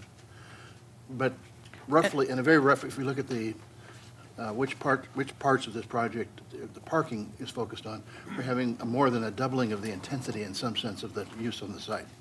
If I'm just looking at parking, is one measure of that. Okay. There were a couple of places in the conditions, Ken, I was reading them over last night, that you had some concerns about our conditions. And Madam Chair, would that be appropriate for us to talk about some of those? Yes, at this point, it's appropriate to discuss the conditions and the changes of conditions. Yeah, the first one, maybe we should work through those, a KL1 on page 4 of 17 of the conditions. And basically, you're saying the signage is nice, but we can't enforce it because it's a public street, if I read that correctly. Which one are you on, I'm sorry? I'm on page 4 of 17. Looks like it's part of condition ADM 12, continued from the previous page. And the text that we came up with is, the owner shall post signage at or near the entrance to the outdoor venue, advising guests not to park in the adjacent parking facilities or on nearby residential areas. Okay. As I read your comment on that, it says, basically, we can't enforce that because we can't enforce a restriction on public streets. Is that Correct. And your recommendation would be to delete that then, or to? Well, we're not making a recommendation one way or the other. I just wanted you to understand the limitations of what that particular condition imposes. Okay. In other words, if one would have to figure out if there's a car parked on a public street, how do we know it's associated with this use? And in fact, parking on a public street is not an unlawful activity. And just, if I can add to that, Planning Commission can add conditions that are educational in nature, and that was the intent of this, as I understood it, was you are educating the patrons of the facility that they are directed not to park on the residential streets, although technically we cannot enforce that. But again, it goes to education, and so we're not suggesting that you remove the condition, but it is something that you wanted to point out. And The condition, I believe, came from the neighborhood letter and the concern. The meatiest concern that I think you had way back on PLN 16 on page 10 of 17. And your basic comment was, this is on the sound monitoring, and that we would do, it's assumed that we're going to do sound monitoring at the property line, which is how we normally measure these issues, correct? And if you say technically no enforcement action can be taken for additional monitoring beyond out in the neighborhood, because that would be moot if we were meeting the standards at the property line. Is that what do I understand you correctly? Yes. Are you suggesting that we would or would not do neighborhood monitoring then? The point that we were trying to clarify is that the point of measurement of conformance would be at the property line of the active site from which the sound is emanating. And that if you have conformance at that point, sound levels dissipate as you go further away. So if you've achieved conformance, measurable conformance at the property line, it would be moot to be measuring further out into the neighborhood. I'm not sure I completely agree with that conclusion technically, but I understand what you're saying. Yeah, I think we didn't.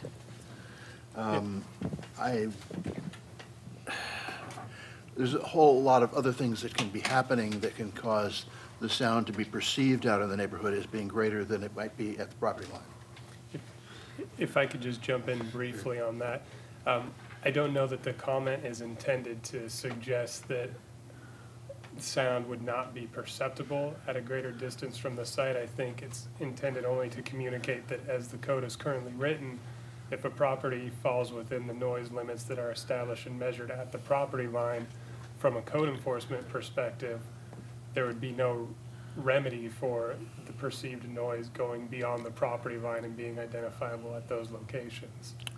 So if they're able to maintain their property within the numeric limitations of the code, Okay. it's not a basis for So revocation. let me follow up on that, because I think that point is critical. Suppose that we found that they were meeting the standards at the property line, but that people were still complaining out in the neighborhood, and Ken would say, well, they can't be complaining legitimately because you can't have noise greater at the further away from the property line than where the neighbors would be. I'm not sure that is always the case, because you can get reflections and different frequencies, and also the background noise, which is what the humans perceive. We really perceive the difference between what the background noise is and the noise from the source here. If the background noise decreases, people out in the neighborhood are going to hear more of the sound from the speakers. I don't know if there's anything we want to do about this, but I think that this is a really critical item, and it may come up that we have an issue where the neighbors hear noise and but we're compliant at the property line. We've had that happen. So, are those your comments? Those are my comments. Are there additional comments on this? I have some on that. but- On the changes to the conditions. Yes, so, Commissioner, I'm assuming that Commissioner Donenfeld doesn't. I just share Mr. Callardine's concern about neighborhood monitoring. Right. We've talked about that a lot. We'll get back to it when we sum up. Yeah, I think generally that was shared by the commission. Commissioner Hirschbein. This has been a long process, so forgive me for not remembering everything, but in terms of the valet parking, did we specify that it must be in operation during operational hours of the accessory uses? Would you repeat that again, please? Well, we're requiring valet parking, and then we have Yes. the hours for the accessory uses, music, food, drink. And I just want to make sure that the valet parking function is in operation during the times that the accessory uses are provided. And I'm not- Yes, because the accessory parking is being driven by the accessory uses. The hotel, as it sits there today, is adequately parked. Right. No, I think what Commissioner Hirschbein is saying is that this particular condition should be modified so that it's clear that the valet parking, the free valet parking will be provided during the hours that the accessory uses are open. Yeah, that can be done. What I could foresee happening, and I'm not saying it will, but I could foresee 2 o'clock on a Wednesday afternoon in August, they don't have a lot of business, but they're serving drinks to 1 or 2 people by the pool. Is that going to necessitate a valet parking staff be on site at that point?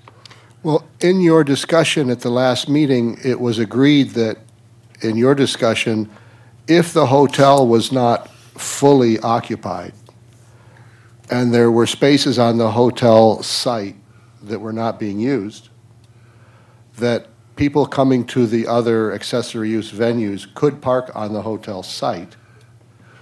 The comment that we had about that was it begins to be a difficult point at which that tipping point happens. Right. And so now 8 more rooms get filled, and the people are still having a drink. How do you reconcile that? Right. And I think that the way you do it is that you say that when the accessory uses are open to the public, the valet parking is available.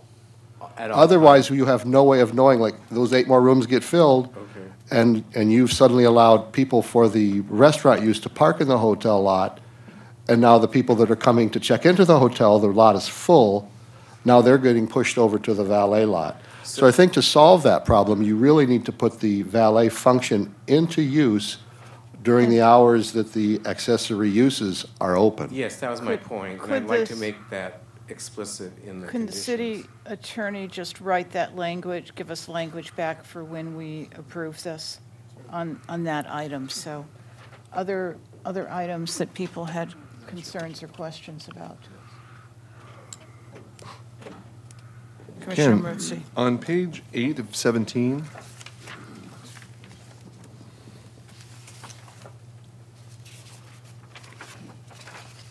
are you there?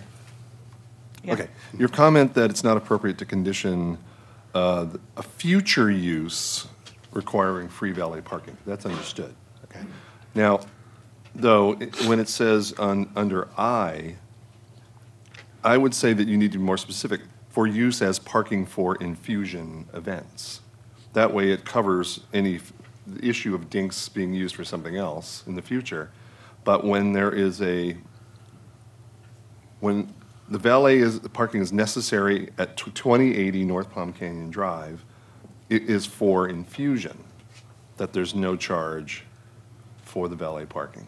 So just add specifically for use as parking for infusion. That way it deals with the issue that you raised. Yeah, Okay. that would work. And then, maybe I'm not reading this, but I missed under I, well, maybe it isn't even under I. Where is the no charge for valet parking condition for the hotel? It was supposed to be no charge for both the off-site and The hotel doesn't need valet parking. The hotel is adequately parked on its own lot. I thought we just had a discussion saying that if there's an accessory use at the hotel, then valet parking comes into play. But they never, but no one, the valet never parks anyone at the actual hotel. They only take people off-site. The lot at the hotel is for the hotel use, and the valet service at the 2080 lot would be for the accessory uses that are being proposed. And the point that we're sort of wrapping around here in completion is kind of completing the circle is that when those accessory uses are open, that valet service has to be available. To direct people. Yeah, okay, that makes sense. Then I had one more question here.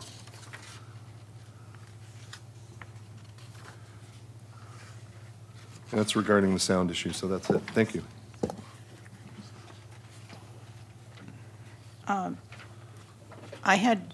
I wanted to go back to the off-site monitoring, and I think the issue for me is from personal experience, the city's noise ordinance is imperfect and doesn't cover conditions where you may get complaints. So I still would like the ability to do the off-site monitoring.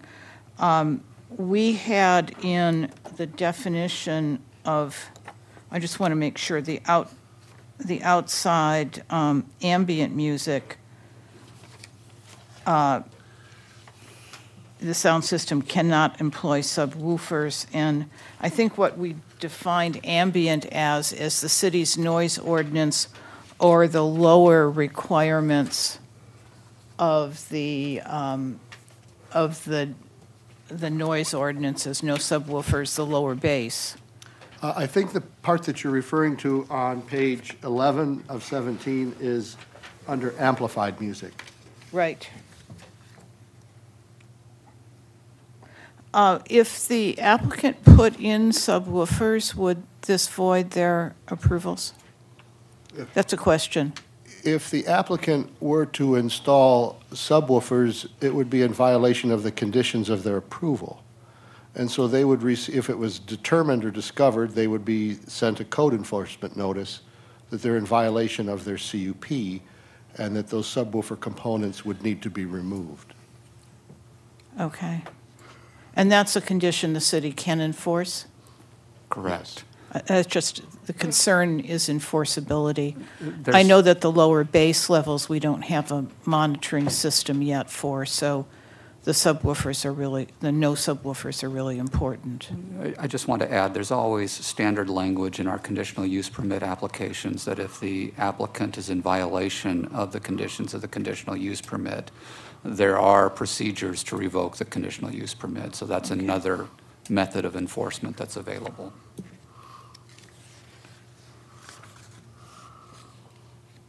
So with those, what I'm hearing is that we make some modifications to the language on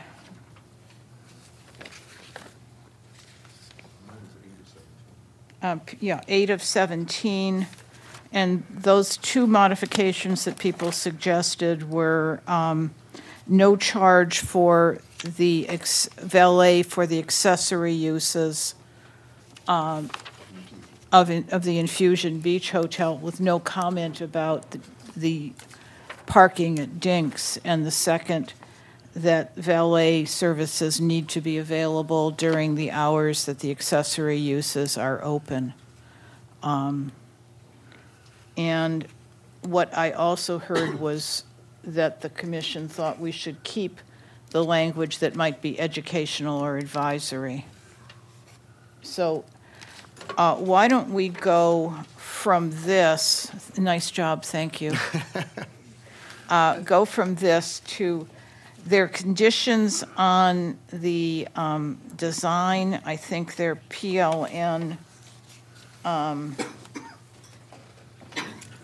21 through 23, And maybe we can get, I have one question, I know, for the subcommittee, but why don't we go to a report on the subcommittee? Have you seen these drawings? Are you comfortable with what we got back?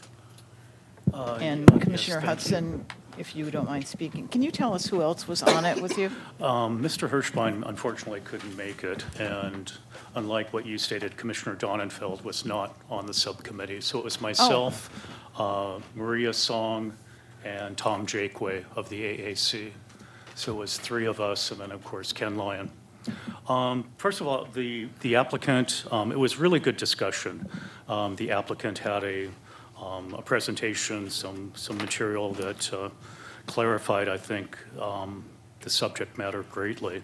I think we found out at the meeting that the security building had been deleted from the project, and I think that streamlined the whole discussion quite a bit, and I'm quite happy that that building was deleted.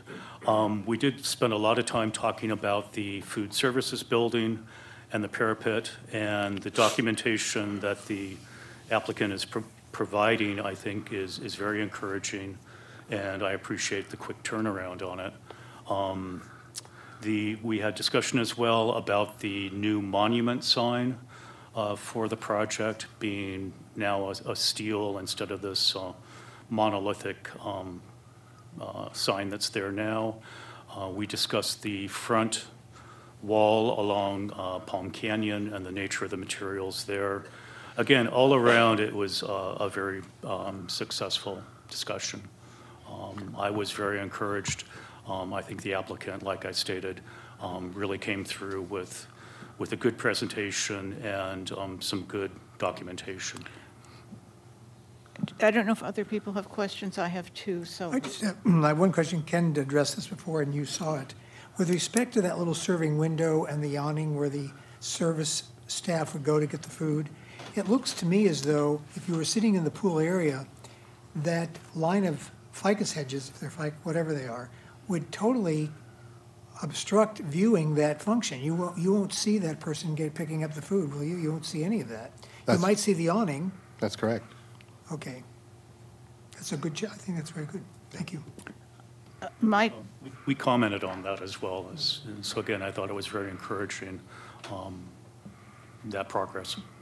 My two questions are, is the monument sign included? Because there's no condition regarding the monument sign, and I was actually surprised to see it there. I thought that would be part of a signage plan. Well, the sign will be approved separately from whatever actions you take today, but there was Okay. discussion, because in one of the earlier renderings, the existing monument sign was evident, and everybody was like, boy, oh boy, we need to kind of work on the monument sign. So Okay. they brought forward what their design intent was, but we'll process that at a staff level. And I had two other questions. The frontage, the fence, the fenestration looks very nice on Palm Canyon. It's quite lovely. The Indian Canyon side just looks sad that it doesn't mirror the attractive look of the Palm Canyon side, and that was something I think I had asked that it be addressed. You had mentioned that, but other than the back of the food services building, which is really far back from Indian Avenue, really I think it comes down to landscaping and the augmentation of landscaping, which Ken mentioned before. I think that'll go a long ways towards helping the curbside appeal. Yeah, and what I normally advise applicants when you've got a frontage that's an ugly frontage is I said, give me the absolute ugliest version of your ugly frontage, and they did. When I've gone by this area, yeah, this vision, it doesn't look as bad as it looks here. What you're seeing here is, discoloration in the ground due to water and, the rocks that were dug up when they put in the under consideration sign. But this area is going to get healed in with, landscaping that will replace a lot of the open areas. And when it gets a freshened set of DG, it'll come together, I think, quite nicely. And then I had one question for the applicant. And it's fairly simple, but I love what you did in taking the building out. had you thought about that being an area where you can have table overflow and see it's, I think it's a lovely area. I don't, Yes, it is. is it meant to be an overflow for Yeah, Ken, tables? if you go to that rendering, it shows picnic tables in it. Yeah, I was just looking at the grass area. So the grass area we left blank, and we left this wall blank so we can use it as a versatile area. We can show a movie on there. We can also do yoga on the artificial turf. Right. So it's kind of a versatile area.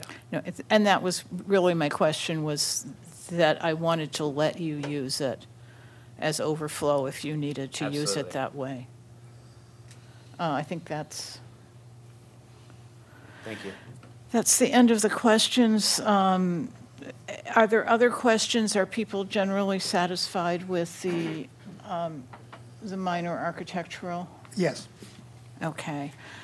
Going from that to public benefit. Ken listed the areas of public, that would require some public benefit, and the intensification of the use, I think, is probably the most important one, where you wouldn't be able to have any of the auxiliary uses without this. So that's really where I'm looking at public benefit. The setbacks are pretty minor. Yeah, the setbacks are minor, the other issues are minor, but the intensification of the nightclub, music, restaurant, and additional. And although it's not explicitly called out, the restrictions, the potential for future restrictions on the Dinks site is Right. Part of that, and that's an architecturally significant building. Of course, it's not historic yet by not having been around long enough, but it's a very significant building in the city that we would want to see be successful. So we had 4 different proposals. I had a dollar amount in mind. I don't know if anybody, Doug, do you I want just to had a talk? question. Ken emphasized his argument is basically based on a concept of proportionality. And I have looked at this ordinance a million times, but I don't recall, maybe Michael can enlighten us. Is proportionality one of the considerations the commission is to be making when considering what level of public benefit is to be designated? Yeah, the public benefit that you would satisfy yourself with must be commensurate to the deviations from the code that are being sought. So it's the weighing of what they're asking for in terms of approvals and then what they're offering as the public benefit. And Ken did, although the chairman mentioned the intensity of the use, the change of the use being a much more intense use than it is today, as being an important element to this project. But that's not really a zoning issue per se, and I wonder, can we consider that in deciding whether or what the proportionality should be with respect to the public benefit? The intensity, the new and intense use of the site, is that a criterion that can be used in deciding what is proportionate to the public, for the public benefit calculation?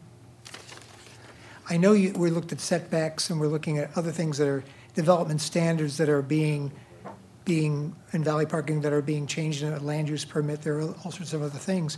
But the intensity of the use is the concept of the business plan, but where does that feature into the calculation of proportionality for purposes of establishing a public benefit number? I'll take a stab at this, and then Does that if make the sense to city- you? Yes, absolutely. If you were looking at a series of proposed uses that an applicant was interested in adding to a site, and they could not come up with a solution for how to park it or how to place it on the site, which is where you're getting into the squishing things onto the site and asking for relief on setbacks and all that. I mean, you're pushing the setbacks away to make this additional use fit. In the same way, you're looking at how do you find adequate off-street parking for these additional accessory uses? And in this case, they've come up with a proposal at a remote lot that satisfies, by the numbers and also by the approval of the variance, the parking needs. So they've adequately parked their proposed intensified uses. If they were in a situation which is where they began on this project, where I think we were looking at a population for the accessory uses of around 800 people, there's no way you would have been able to park them adequately. And in that case, they would have been asking for relief from the development standards. And I'll use the numbers roundly here so I can make my math work in my head. Let's say they wanted 900 people. They would have needed 300 parking spaces. But the commission limited the capacity to meet the parking. So their capacity is 210 people because they only found 70 spaces at a valet use to support that use. So their parking meets the demand. So they've not now asked for relief other than that it be parked according to a valet system rather than self-park.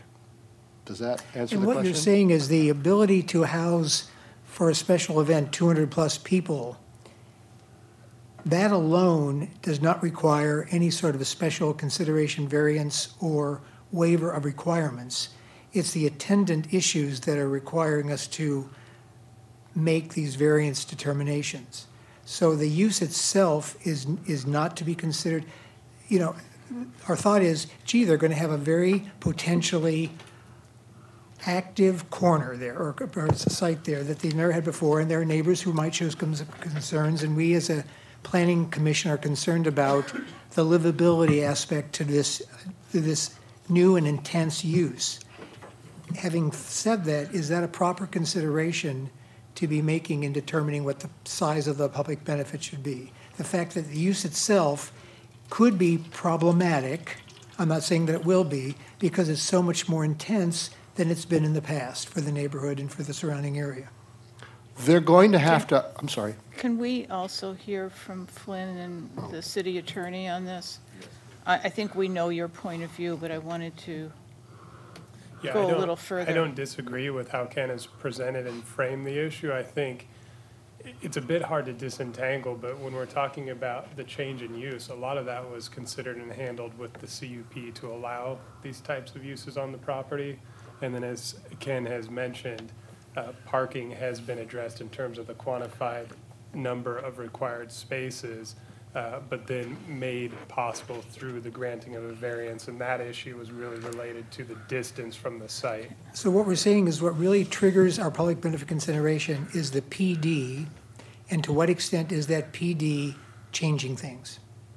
And you're saying that they're minimal under the PD aspect of this case. The offsite park. As the project is currently configured. Right. Had I known that you would have this interpretation, I wouldn't have taken those votes in that order. But because to me, the fact that the parking is further off-site than we normally allow, and this is a very intense use, and it will result in more intensive uses of our streets in that area, I don't think I would have taken the first two votes, and I was wondering if we can undo that and take them all at once so that it's, I mean, I think this is an intense use. I think it's a big intensification of the use of the site, and I think there should be a public benefit for it. And so I don't know if other people agree with me, but I wouldn't mind if the fact that we accidentally took the votes in that order before we, what I had wanted to do was to make sure that we addressed every single issue in this, but that the public benefit fit the whole project. Of that? So Kathy, are you saying that things like the distance from the site to the off-site, let me just finish. Are you saying that the distance from, the increase in distance from the code or law from the site to the off-site parking, the distance, not the valet parking part of it, but the distance should be part of the PDD? Or are you saying that everything that we've voted on, the CUP, the sound, everything should be considered when you're addressing the issue? Yes. Am I not? Oh my God. Okay, how's this? Okay, now, so Kathy, are you saying like a rock star everything we've granted or voted on or approved in terms of variance, CUP, any other action we've taken should be considered when we're looking at proportionality for the public benefit. And that's kind of what I'd like Michael or Flynn to comment on. And that is what I'm saying, so that's what I want them to comment on. Again, I think when you're looking at public benefit, the question is proportionality to the deviations requested through the PDD application rather than the project as a whole. And in terms of sequencing, my belief and my position would be that the vote has already been taken on the entitlements that the commission took a vote on, namely the variance and the CUP for these accessory uses. So it's not something that I feel the commission can unwind at this point, having taken that vote in the affirmative. It sounds like what you're saying is the determination of proportionality is ours because we're not getting all that much assistance in determining proportionality based on what we have already approved or what other projects would have done. Is that correct? So it's really up to us to figure out what proportionality is? What I'm trying to say is when you're evaluating proportionality, I think the universe in terms of what you focus on is what is included in the PDD application, not necessarily the comprehensive project as a whole.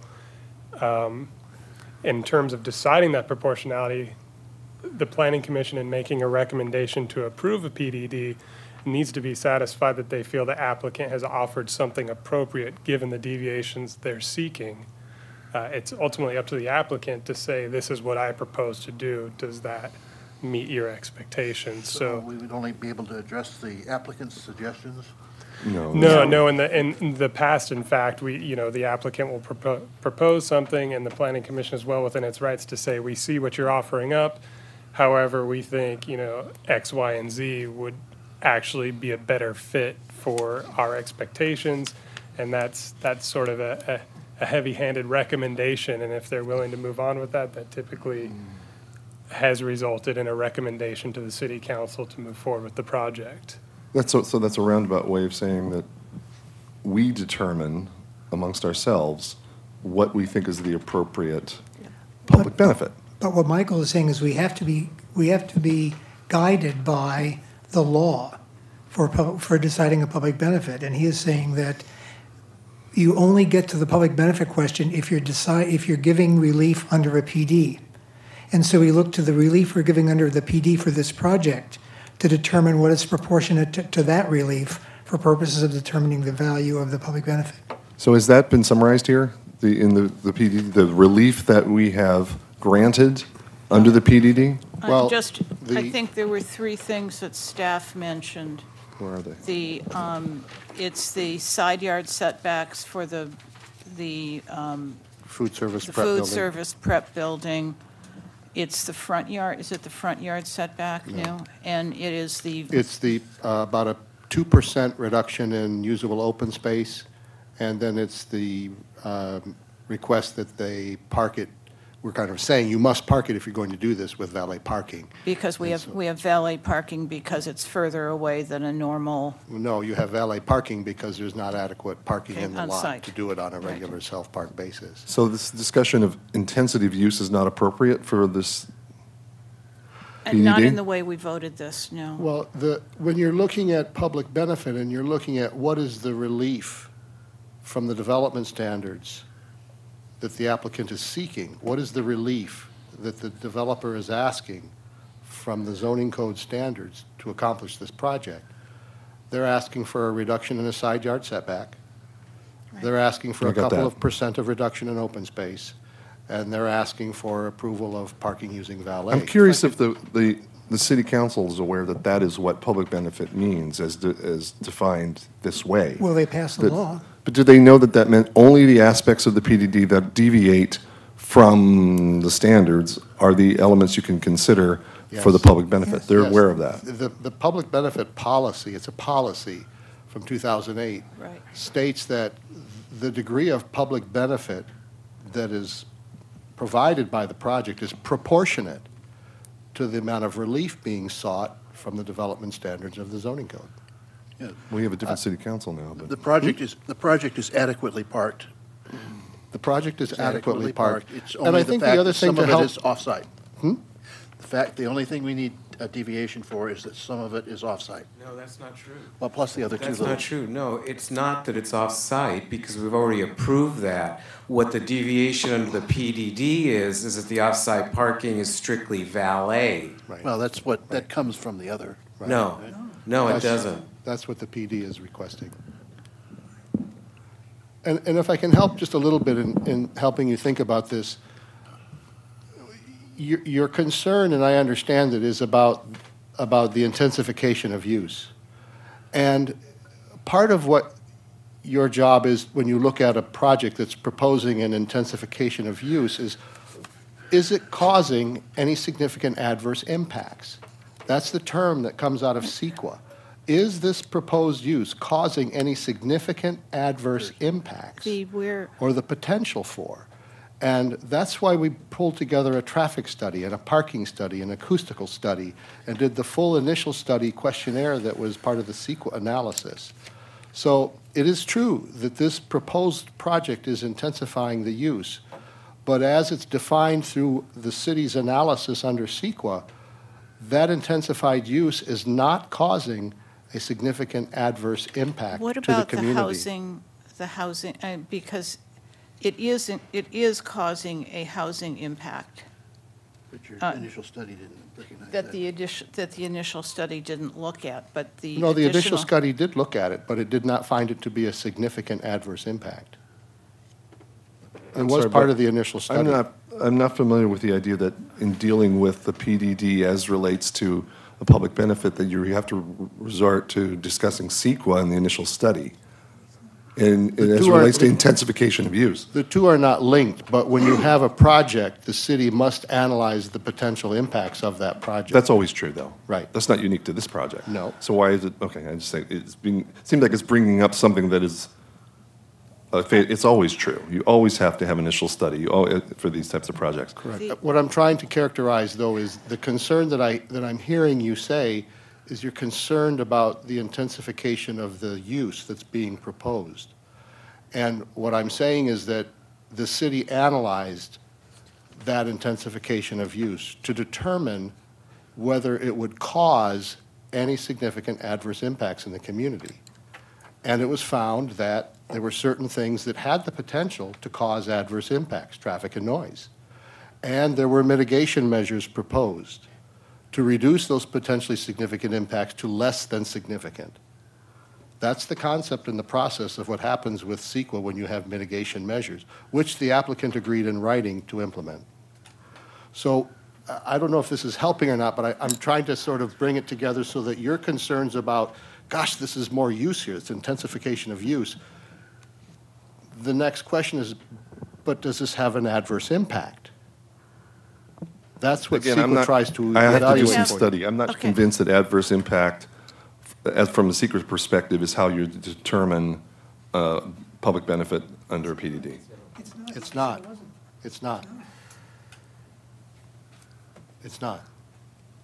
It's not, and we have new direction, but we don't have the new PD ordinance yet, so why don't I just, we do have some adverse impact, not adverse impact, but we do have the ability to impose some public benefit.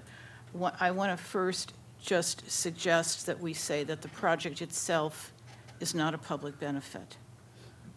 This isn't a blighted area. I agree with that.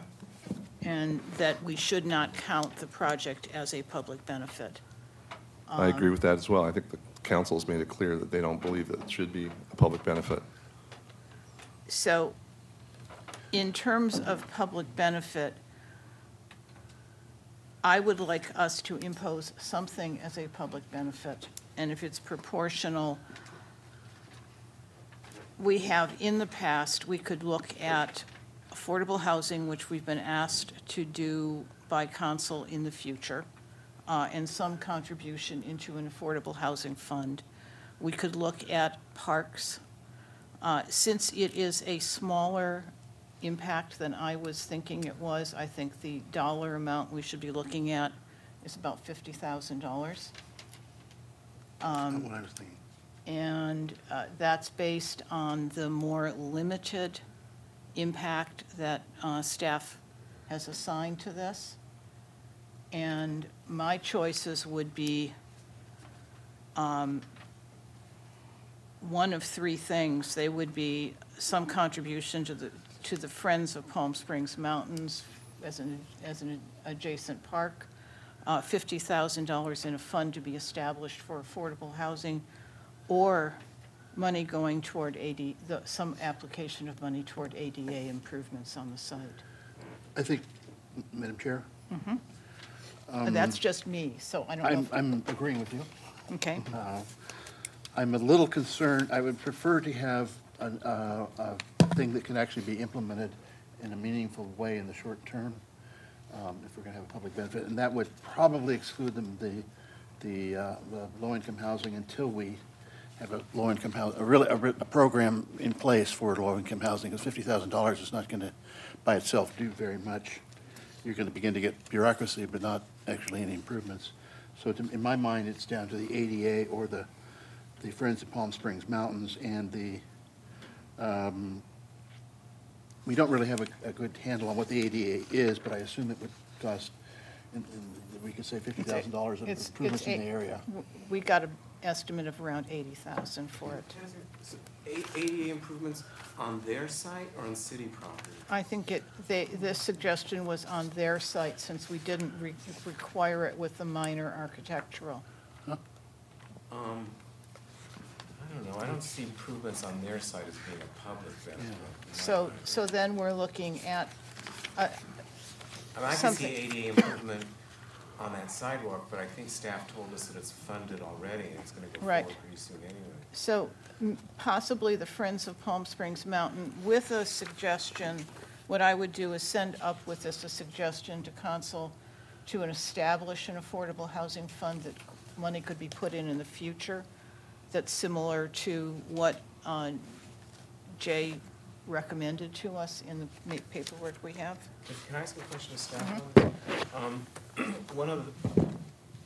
One of the requests by the applicant in terms of public benefit was replacement of public sidewalks. Is that something that staff has surveyed and think it necessary? I've walked the site and I've seen a couple of areas where there has been some heaving of the sidewalk slabs adjacent to the palm tree wells. The discussion that's on the Thomas Garcia email that talks about site-specific ADA improvements, ramps, driveways, and sidewalks, that's the ramps, driveways, and sidewalks that lead from the street into the parking lot. So it's technically not on their site. That's the driveway, the sidewalks that are the public sidewalks that intersect with those driveways. So it's the cross slope, it's paved sidewalks. So it's not the- like putting in an elevator or making a bathroom in the hotel or anything like that? He's talking about right now where the driveway approaches come into their parking Okay. lot. It doesn't have the little Okay, yellow I could support that. bumps. As long as it's in the public right of way, I could support that. I have a question, but Doug. I have just another thought. Having just served on the CDBG Review Committee on behalf of the Planning Commission, which is the federal program for infrastructure improvements, it's very clear to me that the city we're very concerned about pedestrian fatalities and accidents happening all over the city. And so they're very concerned about their restriping program and their sidewalk gap closure program, which Sidewalk what? the sidewalk restriping plan for crosswalks and for the sidewalk gap closures, because we have a lot of neighborhoods where there are huge gaps and pedestrians then walk into the streets and they're attractive nuisances. I would like to see the money go where I think the city has a real priority and a need, and that has to do with pedestrian safety. So sidewalk gap program. Yes. And I think you would see an immediate benefit because it's an ongoing program today. Why don't we, so it's $50,000. Is there agreement with that? And with the applying it I'd like to see it north of Vistacino, if that's possible. Well, their need is everywhere, so we could potentially earmark it geographically. You're saying contribute to that fund. Contribute to that fund. Right, but Kathy's suggesting we put a stipulation on the contribution that it be for facilities north of Mistachino. The north side needs North a, of Tchiva? Mistachino's pretty close here. Okay. I just have a question to staff. In the past, hasn't there been a public benefit where trees were replanted at the, near the library? There's been, with the Soul project, there was a couple dozen trees that were planted in Ruth Hardy Park as a suggestion because the trees had been blown down at an earlier windstorm. And was that accepted and approved? Yes. So where Mr. Garcia says has a nexus to the development in question, that doesn't actually have to be the case, given this example of the trees, correct? I'm sorry, Peter, ask you. Mr. Garcia's email says, although we have several unfunded projects, few have any nexus to the development in question, but that isn't really relevant given the fact that we've had planted trees elsewhere that had nothing to do with the Soul development. Well, in the case of the trees, that was the park that was nearest that served the Soul development. So there was a nexus to that. And the particular Friends, one. the Chino Cone is a close park that needs money for some of the public improvements that they want to put in, trails, trailheads, markers. So that I think doing the sidewalk gap program, doing the mountains, I'm comfortable with us doing something fitting the right dollar amount. I think I want to support Doug's idea that of the sidewalk gap program is the most relevant at this point in time, so long as it would be. So we have 1, 2, 3 on the 4 on the sidewalk gap program. I'll join that, so we have 5. So a $50,000 public benefit, which is proportionate, we believe, to the relief that's been granted, and that's the loss of public space, the side yards, and the valet. And the caveat on that is that those funds are to be earmarked for sidewalks north of Tchiva.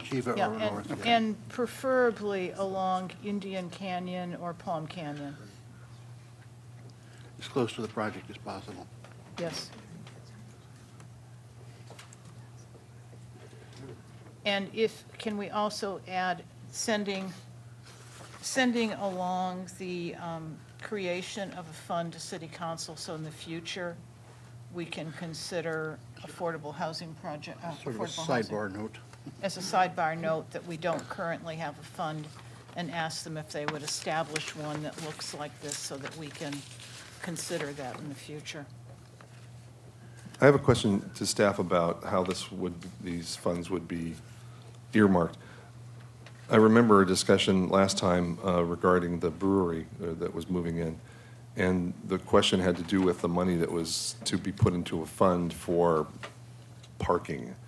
But then the answer was that the city council has complete control over that use. Is that the same here? No, this is different in that the fee in lieu program is specifically identified in the city's zoning code relative for the development of parking facilities. And again, city council is the one who determines where that money is spent. This is different in that the planning commission is making a recommendation on public benefit. It does not have those same limitations that we have on the fee in lieu program for parking.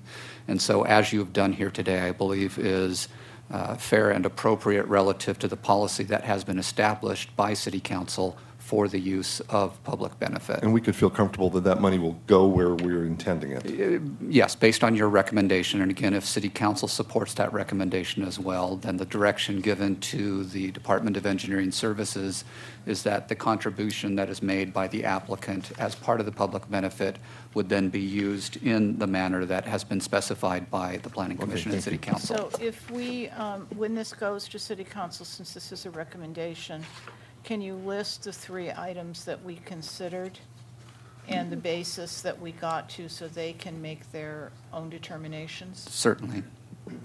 I'm sorry, what was the third? I had the third item- sidewalk and the Affordable Housing Fund, and what was the third? And the. Contribution and to the Friends. A $50,000 contribution to Friends. to the Friends of Palm Springs Mountains For the city park there. as a city park, Got it. so that we looked at these, and that's what we're, so we've gotten pretty far on this. What I'd like to do is just a straw, before we take votes on the various items, a straw vote as to whether or not we are close, if everybody is in agreement, if we have, okay. I want to have a chance to make it one caveat before we take a vote, but I'm really supporting the motion. Caveats are in order. So we have two items that we are going to be voting on, the conditions. Do the conditions apply to all of the items that we have done? Yes. So Flynn, how do you want us to vote on this? Let's go ahead and I believe what I'd like to do is vote first on the Plan Development District application. Okay. As part of that, we will include the changes to the conditions of approval. And I have, I believe, three here. One is you had requested the city attorney develop language on the valet parking requirement in terms of the valet parking needing to be available at hours that the accessory use is open. The second is relative to planning condition 15I, which is the valet at no charge to Infusion Beach. That was the recommendation by Commissioner Maruzzi. And then the third was the condition, planning condition 16E. You wanted to keep the off-site monitoring, even though the city attorney has indicated that there may be issues with us Right, doing and that. And then there is the condition on public benefit, which is in the conditions, and that would be a $50,000 cash. And when would that normally come in? We would typically either require it at the building permit stage or prior to the issuance of a certificate of I occupancy think for a any of the building uses. permit.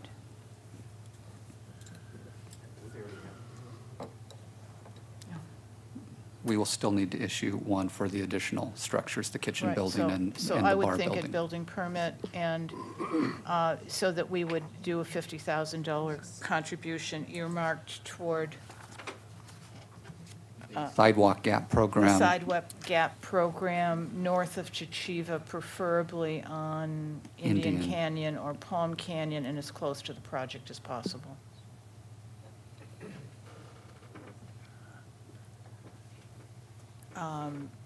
So, would you call the roll? Oh, you have a caveat, yes. Caveat. So we need a motion. So I'll- moved. Okay, I'll second it. Your caveat?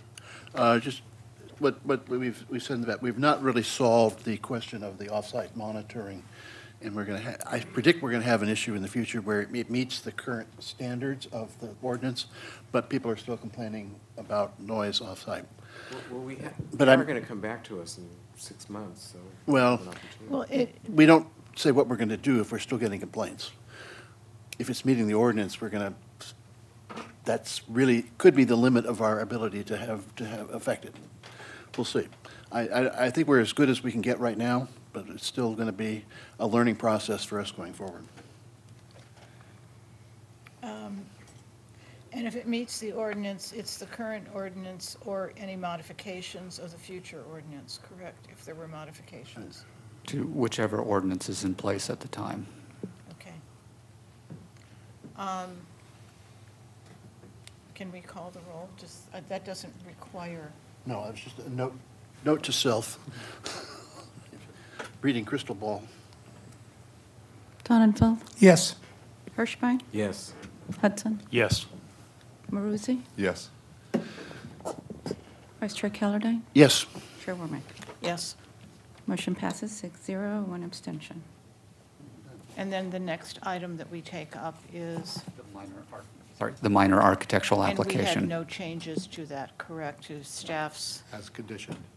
It's in the conditions, so as conditioned. Do you want to move it? I'll move approval. Second? Call the roll, please. Donenfeld, Yes. Hirschbein, Yes. Hudson, Yes. Maruzi, Yes.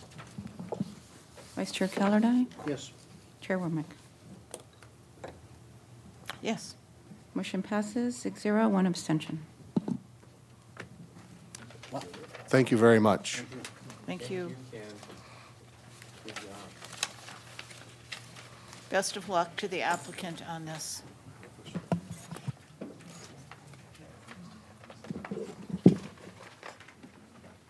This council, it's a PD. It's the reason it goes to council is we have a preliminary and preliminary goes to council. So, as we're going forward, we are on Planning Commission reports. We were going to have a discussion about our subcommittees, but we do have city council member, sorry, Lisa Middleton here with us, who is our new liaison. She is our liaison to the city council, and I would like to ask her to come up and join us. It'll allow her to talk to us about some of the newer policies of the council and let people ask her a few questions.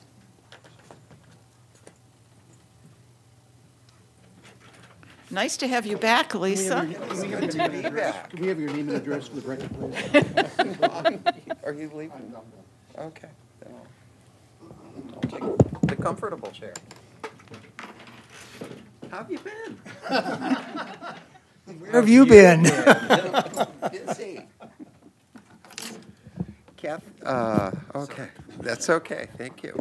Kathy asked me to talk about a couple of things, and I hope I remember all of the ones, but if I don't, you can remind me.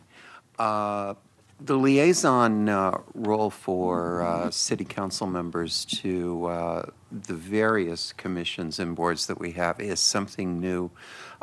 So I don't think we have a full idea yet of all of the things that we want to do with it. And I also would say that for a commission such as the Planning Commission, where there are so many issues that come from planning to city council, it's a little bit different than we have with perhaps some of the other commissions that that we deal with.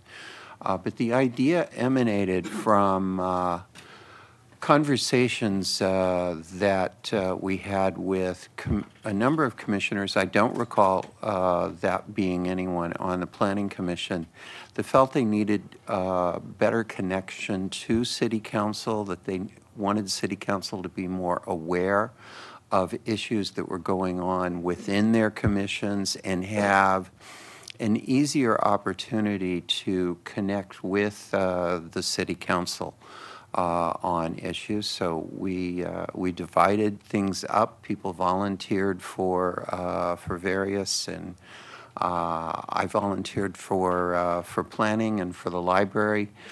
Planning because I like seeing you guys, and yeah, and I thought. And then the library for a whole lot of reasons that don't matter here. But one of the comments that I made specifically that I think would resonate with you folks is that the liaison role should be similar to what the Planning Commission has with the AAC, sitting in on meetings, being present when meetings take place, and I don't think with our schedules we'll be able to be quite as consistent as the Planning Commission is in always having someone at AAC, but to be there, to not speak during the meeting, certainly not to try to influence any discussions or decisions that come from the commission, but to be available in part to one's own colleagues afterwards when there are questions, what happened at this meeting, to be able to relay back to City Council, this is what in fact went on. The other thing I can say is you can read minutes. You can sometimes even watch the tapes, but there is a sense of the seriousness of an issue that sometimes can only be appreciated by actually being personally present, and we want to try to take on that. At a personal level, I know you've been working very hard on PDD issues and trying to follow up on that, and as well as the conversation that just took place. What is the appropriate public benefit when there is a PDD? And we have taken some actions both in this commission and at the planning or city council level to try to make changes in that. Those have not been enacted as yet, but it's something that we certainly want to look at. So I'll answer any questions about the liaison role and then move on to a couple of other things. I really appreciate you being able to take the time, when possible, to come and see us again. I've always felt frustrated that sometimes what happens at these meetings didn't get reflected up to the council level, or we just got one point of view. The whole time I've been here on this commission, that's been an issue, and hopefully that will improve. And I think it's very important sometimes that you let us know what the council is doing, not on a specific item per se, but in general. If something's coming up that may affect our work, that would be a really good thing to let us know what's happening at the council level. Okay. There were a couple of items that I'd hoped you would talk a little bit about, some of the council perspective on the changes in PDs and public benefit where you had asked us to go. The new transparency ordinance, which will be coming into effect. And then maybe between you and Flynn, talk a little bit about what's happening with sign programs. I don't know if anybody listened to the last council meeting where the a sign program went directly to city council, and we were not part of it, which was terrific. And what's going to happen with that in the future? Well, let me talk about the sign program, since it was one of those wonderful moments where I couldn't get a second, and we all have them.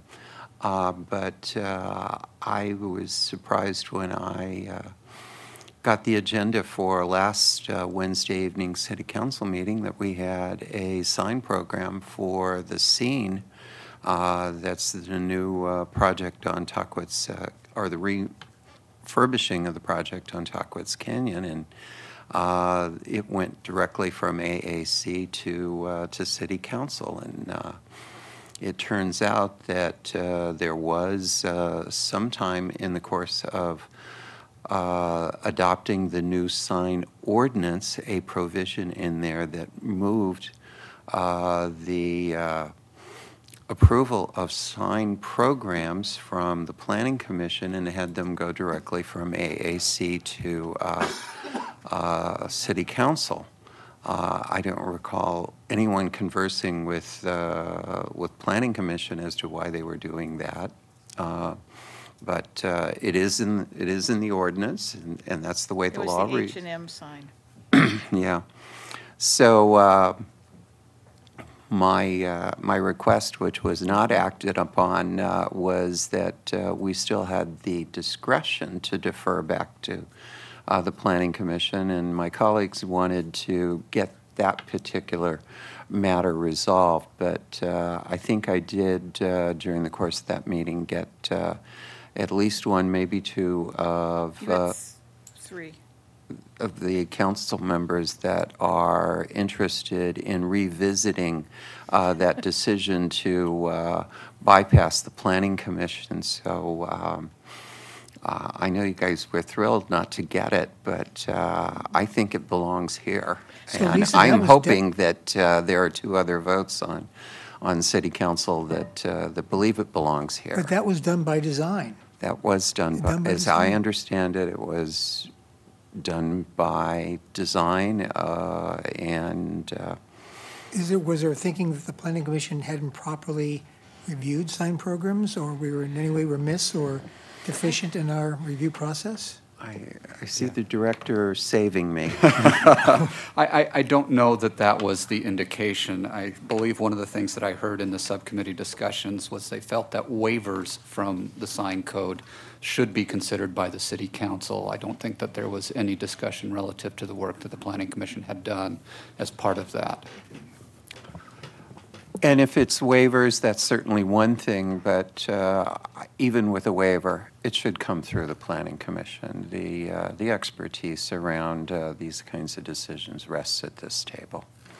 Can I just comment? I was the planning commissioner assigned to the scene when the AAC reviewed it, and to be honest, well, I guess we shouldn't discuss projects, but I was disappointed in what I saw that was brought to council. It didn't reflect discussions we made. Yeah. So.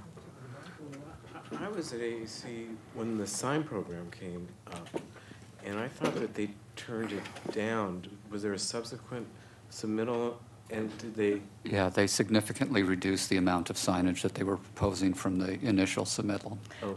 I heard 3 people on the dais, 2 in addition to yourself, say that they wanted to turn it back. They would take it because it was there that night, but they wanted to turn it back. I'm hopeful that's the case, but Who knows? I don't want to make those kinds of assumptions.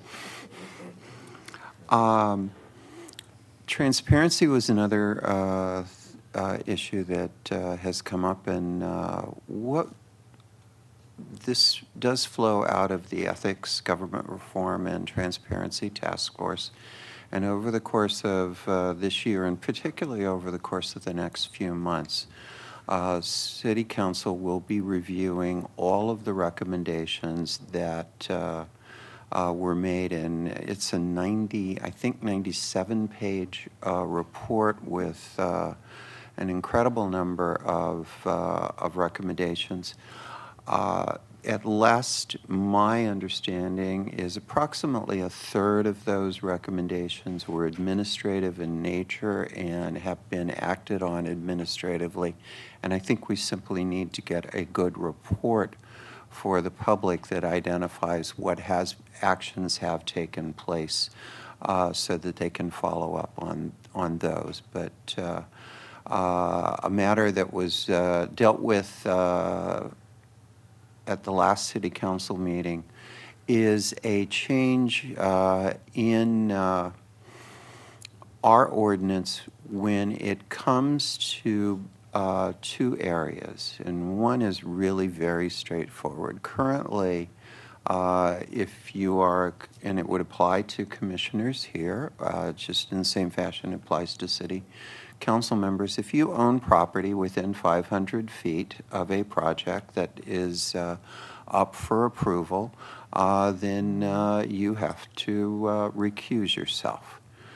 This change will add if you rent property, and it essentially treats the rental of a property as the same as owning a property for purposes of recusal. If you had a financial interest in a project or property that was coming before this body, you would need to recuse yourself from that financial, from that matter. What we are expanding is where you have a fiduciary responsibility to a nonprofit entity. As example, I sit on the board of directors of the LGBT Center.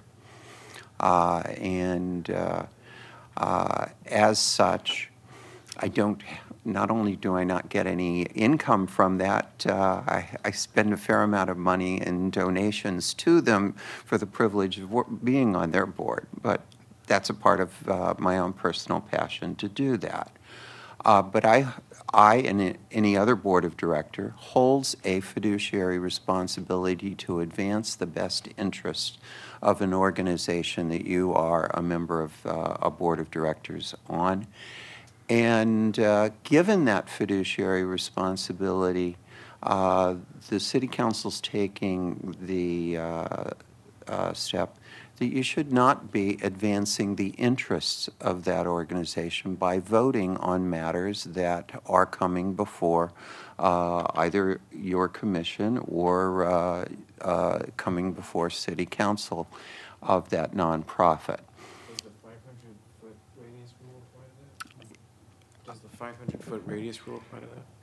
It could conceivably, yes, although we didn't talk about it in terms of 500 feet. But this has more to do with there is a request for funding. And we provide grants, obviously not from this body, but we do provide grants to organizations. And the sense is that certainly you should not be approving a grant for an organization that you are a member of, but also if there are larger grants that are being approved and your organization is one of the applicants, there's some question as to, in approving money for A, B, and C, are you defining what is available for D, which happens to be your organization? That makes sense to me for council. The ordinance, as I read it, applies to planning commission where people may be members of different advocacy groups, some of which have incorporated, like a neighborhood organization, a preservation organization, and it seems very different. And I think those are some. Can I bring? I had a discussion with the city attorney about this exact issue. Oh, did you? Today. Okay.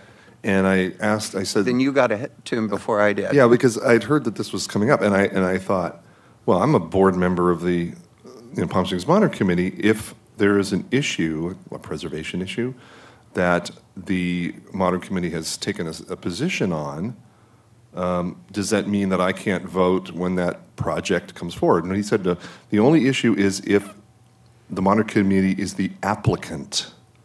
So it doesn't matter if we have taken a position on something, if we're not the applicant, in the case you gave of, applying for funds, grants, or things, which we don't do anyway, then we're fine as commissioners.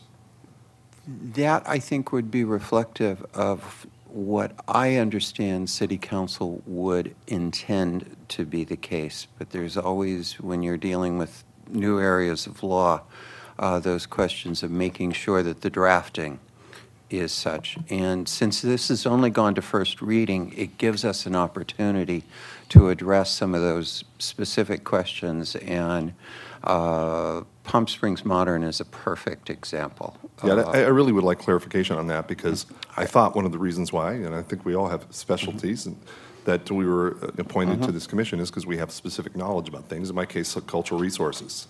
And I would hate to have to make a decision, do I stay in the commission or do I have to leave the board of the Modern Committee, because we take a position, the Modern Committee takes a position on whatever. And there are any number of us sitting at this table at one time or another have been members of the Board of Advisors for our neighborhood organization, of which that neighborhood organization may very well have a strong opinion in favor or in opposition to a project. And I don't think that should be disqualifying for an individual to participate. Particularly, you may want to take a look at I read the ordinance. Mr. Callardine, your microphone, please. I read the ordinance about a week ago, and it was a little, at least the way I read it, a little loosey-goosey between the definition of a fiduciary interest, which was fairly clear, and being a member of an organization. Right. That should be clarified, because just because you're a member of an organization doesn't really, in my view, make you having a conflict. You've got to be on the board of directors or something where you have actually a fiduciary interest. In the most recent edition, we did make that change to where it was a voting member of the board of directors, or a attorney or accountant providing pro bono services to that board of directors. I think the one thing, building on what Peter said, the one that we don't want to do is create any sort of conflict thing over an advocate being, Right. And we, an advocate not being able to be appointed to the planning commission because of a conflict of thought. and also neighborhood organizations where it's actually been valuable to us that people are on the boards of neighborhood organizations. Very much. And for them not to be able, for them to have to recuse themselves on an issue that comes up in their neighborhood seems to me to be too limiting. Okay. I'll be following up with Peter's conversation. I'm glad that's already started. Okay.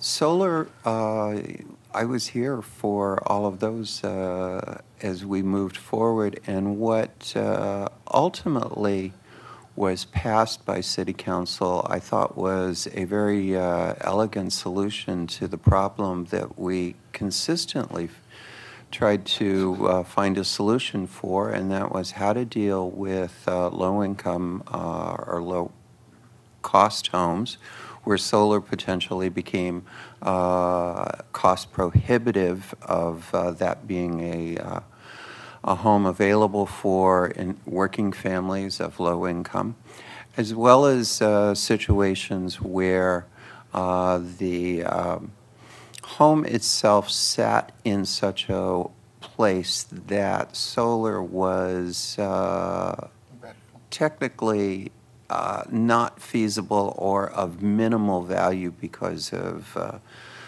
potential for shade much of the time. And I personally never thought there would be very many of those homes in Palm Springs, but we can all imagine some hillside lots where that's conceivable. So the ultimate passage was expressed as a solar preference. That was to apply as a preference whether it was staff reviewing it or the Planning Commission reviewing it. That the default was that solar should be included in a residential property.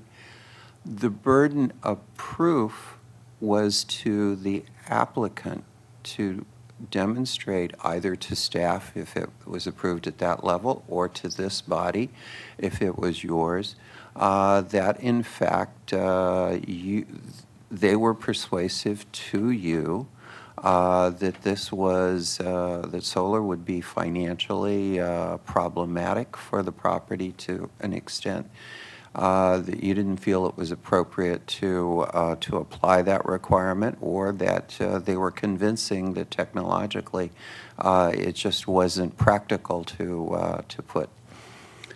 That does throw an awful lot of interpretation of circumstances back to this group, and I can appreciate when that first application comes in saying this house is going to be X price without solar and Y price with solar. You're going to be looking at does that make sense or not, and we'll have to get to some of the individual circumstances. If it's a $2 million house and they're saying solar will make it, I think I know what your reactions will be.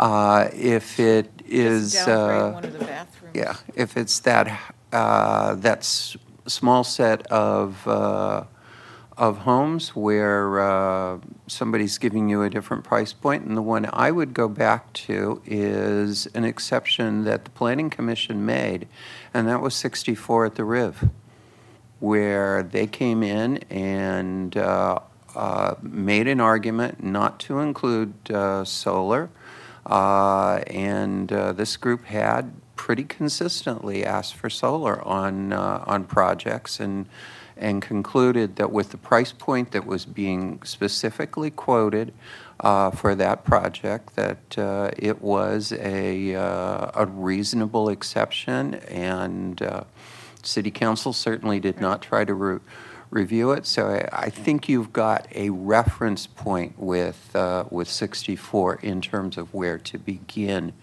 those conversations. And we've been imposing it with that understanding.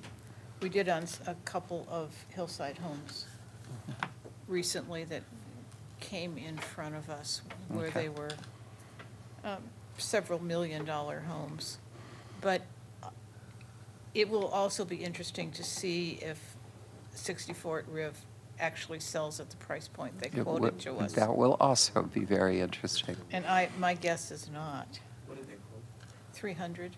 In the 300s. So we'll, Lisa or Flynn, do we have a procedure when city council passes an ordinance that directly affects our commission and the way we operate things, we consider what the law is? What is the means by which we become aware of it? I know, obviously, if we watch TV and see what the council's doing, we can pick up on it. But typically, does it then, once it's passed and put into law, come back to you to notify us so that we know? For example, the codification of what you've just discussed, it is in ordinance form now, is it not? So we should be getting that ordinance. Correction, it's in policy form. Oh, it's still a policy discussion? Yeah, it's a policy. Had I been better prepared today, I would have distributed that Flynn, to I you, don't because I mean- knew we were going to have this discussion. I don't mean this by a criticism at all, but No. But Kathy and, Chair Wormuck and I had discussed this beforehand, and I was supposed to bring copies of that to you today. So I'll end up emailing that to you, but under the director's That's report, fine. that's where we should bring That's those things fine. forward. And I probably forgot to mention to you the changes in the sign code that you would probably like to be aware of as well. Don't worry about it. I think that's the list I had, and I think I've taken more than my share of time. Lisa, I think one thing we'll be very careful about, I know you don't want us knowing, very often we sit around here wondering, what is city council going to think about this, or what is their position on this? It would be totally inappropriate for us to call you out at this meeting. You're really here to monitor I'm and here to to- absorb and to report back.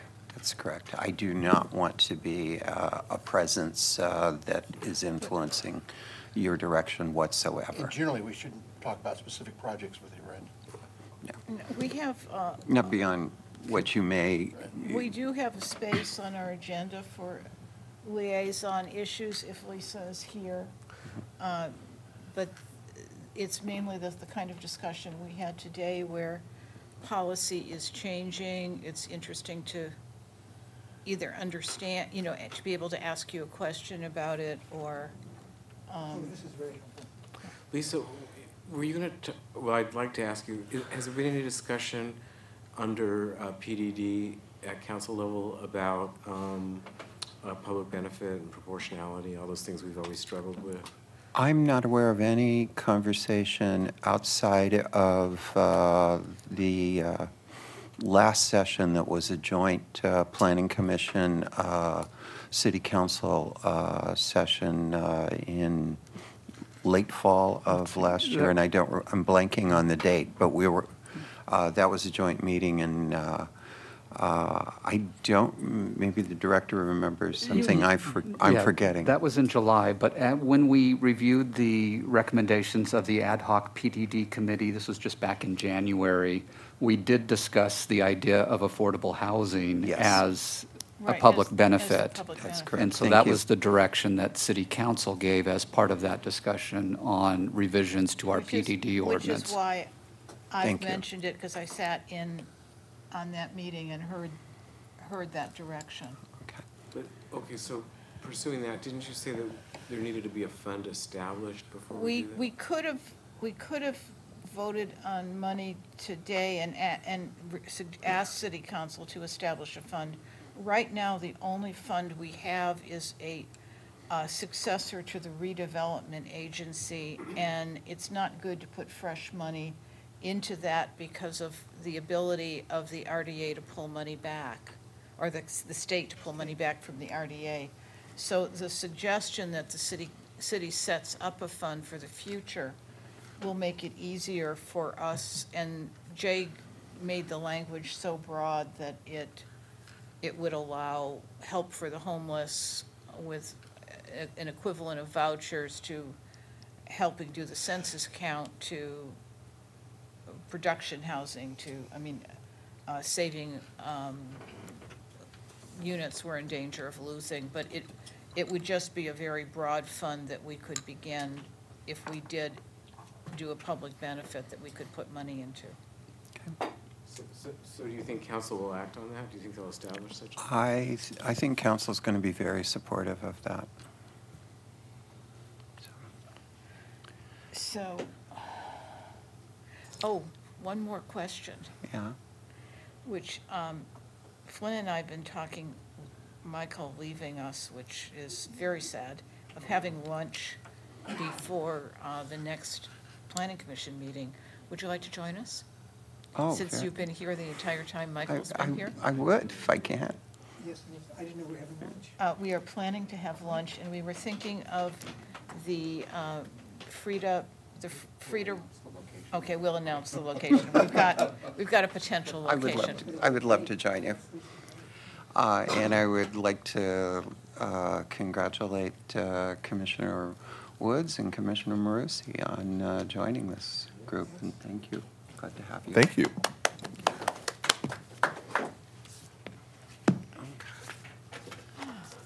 Now I'll go sit in the back. We have the director's report. We actually had a discussion on our subcommittees. And I think that can be at a future meeting, okay.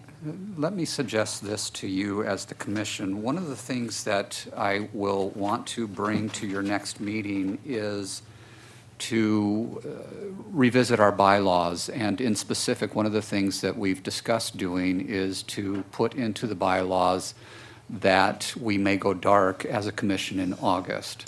And so under the direction of the city attorney, he has recommended that we revise our bylaws accordingly. What we might also include as part of that discussion is a discussion of subcommittees, because currently we don't reference subcommittees in our bylaws, and I think that would be the appropriate place to do it. And so we can have a discussion at that point in time in terms of how that should operate. So I'll schedule that for our next agenda on March the 14th. And is there anything else, Flynn, that you? Yes, I've got a couple of items. One of the reports that I needed to give you was from our last meeting relative to La Quinta Brewing. There was an error in terms of the number of parking spaces on site in our report. And so Mr. Malacker went back and visited the site, as well as did some additional research on the discrepancy in the spaces. What we discovered is there are 21 spaces on site. It was originally developed with 23 spaces, not 24, as we had reported. What we discovered was they were required to install an elevator to the second story about 2 years after the building was completed, I believe. And at that point in time, they lost 2 parking spaces and also paid a fee in lieu at that point in time. And that's something that we didn't have in any of our records elsewhere.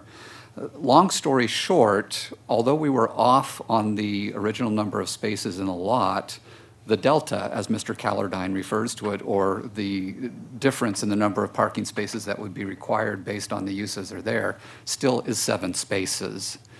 Based on your discussion, how I think we will handle that is La Quinta Brewing in and of itself would be required to pay the in lieu fee for 5 spaces.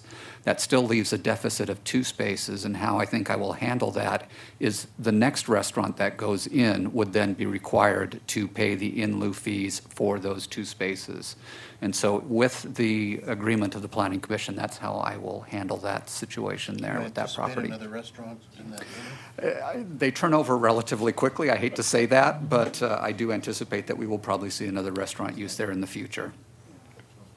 And you're still going to come back with, or there's going to still be a subcommittee to deal with the pedestrian amenity? Correct. That was a condition of your approval. The other thing, as Chair Wormick has already indicated, unfortunately, we are losing Mr. Doubt, and so we wanted to have a lunch with him on March the 14th. We will tentatively schedule that for 11:45 a.m. at a location to be disclosed as soon as we are able to make reservations. And so we'll invite you all to attend that. March 14th? March the 14th, so before our next Planning Commission meeting. Do you have the Rowan open up for lunch that day? you say 11:45? Yeah, I think that would give us enough The time to Rowan have the might- lunch and then get back here. Is the Rowan doing lunch yet? No, they weren't, I don't know. they weren't a few weeks ago. We were, can I suggest what we had thought of, which was at the villa, the La Serena Villas, there's a very lovely little restaurant. And it's, I'm just trying to think, it's on Baristo in between, help. to be- I don't think we should say where we're going. Oh. It's like an ad. We won't do any ads. We'll look for suggestions. The other. I forgot we were still in session. The other things to report, as I'd indicated, I should have had copies of the solar policy here for you all today. I will email those to you so that you have a copy of it. And then we will provide that to you again the next time we have a residential property come before you for discretionary approvals so that you can refer to the policy as we consider the application. The final thing that I wanted to pass out to you is just department statistics on the number of applications that we handle each year. I'll start these around. Which one is it? I remember a number of years ago, there used to be a report that the planning department put out on the lobby there showing all the projects that were being, the various stages they were in, application. And we still do that. We have that available on our website. On the planning department page, there is a list of project status. In addition to that, we also list all of the applications that we receive from the previous month. And so both of those reports are available on our planning department website. On this chart, I just want to point out the very last column, fiscal year 2016-2017, is the most recent year for which we have compiled statistics. You'll see at the bottom of the first table that we processed a total of 1,666 applications, reviews, and inspections in the past year. The next little table down below indicates the number of staff members we have in the department. We then do a little math there to show you that each of my staff members is processing about 238 different cases a year. And so that gives you just an idea of the volume of cases.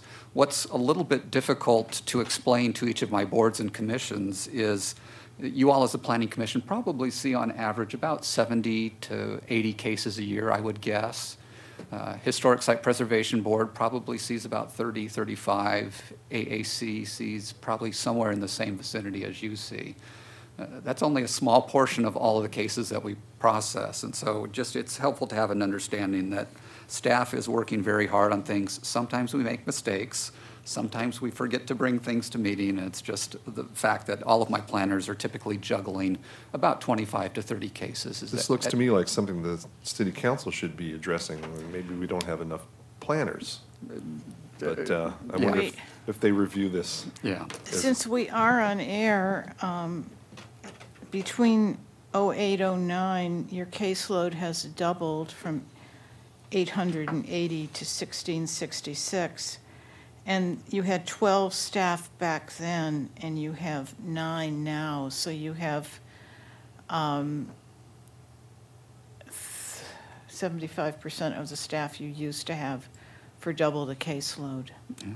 It's always a difficult thing, and keep in mind that in 08, 09, we were in the recession at that point in time, or just entering into the recession, and hadn't made staff cuts to adjust for that yet. And so I don't want to give the impression that that was the perfect ratio of cases per planner or things like that. But again, cities need to make adjustments. But as you we had have more things. cases in, I mean, you had more planners back in 03 and 04 where it was probably a hotter market than it is now. Mm-hmm. Mm-hmm. So anyway, you'll just see, it's just interesting to note over the last 3 years, the years that I've been here, we've maintained more or less the same number of cases, that we've been very busy as a city, and I think that's a positive sign in terms of economic development and the things that are going on here in the city of Palm Springs. So the story is not just that we're overworked, but rather that positive things are happening in the city, and there's a lot of things that are going on that I think are beneficial for the city. And so, again, I just share that with you just so you're aware of what some of the staff is dealing with on a regular basis in terms of the number of cases. With that, that concludes my reports to you, and thank you all. And again, we would like to welcome Mr. Woods to the Planning Commission. Happy to have you here today. So, thank you. We're going in reverse order of any planning commission reports. Any planning commission reports that anybody wanted to bring up? I have one question for you, which is, has the subcommittee on demolitions that's working with the HSPB met yet, or? Not yet. I need to get just a little bit further with the PDD subcommittee, and then we'll start in on the demolition issue as well. Okay. And while I'm at it, we do need to schedule the next meeting of the PDD subcommittee. And so if I could just speak with you briefly after the meeting, we'll schedule that next day. The other thing is that the park, the downtown park, they've scheduled a meeting with all of the stakeholders that is not, they're planning, I believe, from council to do approvals of the park at that larger meeting and not bring them through all of the different boards and commissions that would normally review it. And one question for Flynn, we have 2 members who've been on it historically. Is it possible for us to review it as a study group so that if Michael and I have comments, we get the comments of our entire commission as opposed to our personal comments? I think that would be I think that would be appropriate if we schedule that as either a discussion item or a study session item, that we could do that. So all would have the chance to review it and forward their comments to you before you attend that meeting. Right, because I think that it's a very important issue for the city. And Michael and I are included because we were included years ago, but I think I would very much like our commission as a whole to look at it. And by doing that, that gives you all as the representatives of the Planning Commission to get the input of the other Planning Commission members. With that, no more comments. The meeting is adjourned until March 14th, 2018.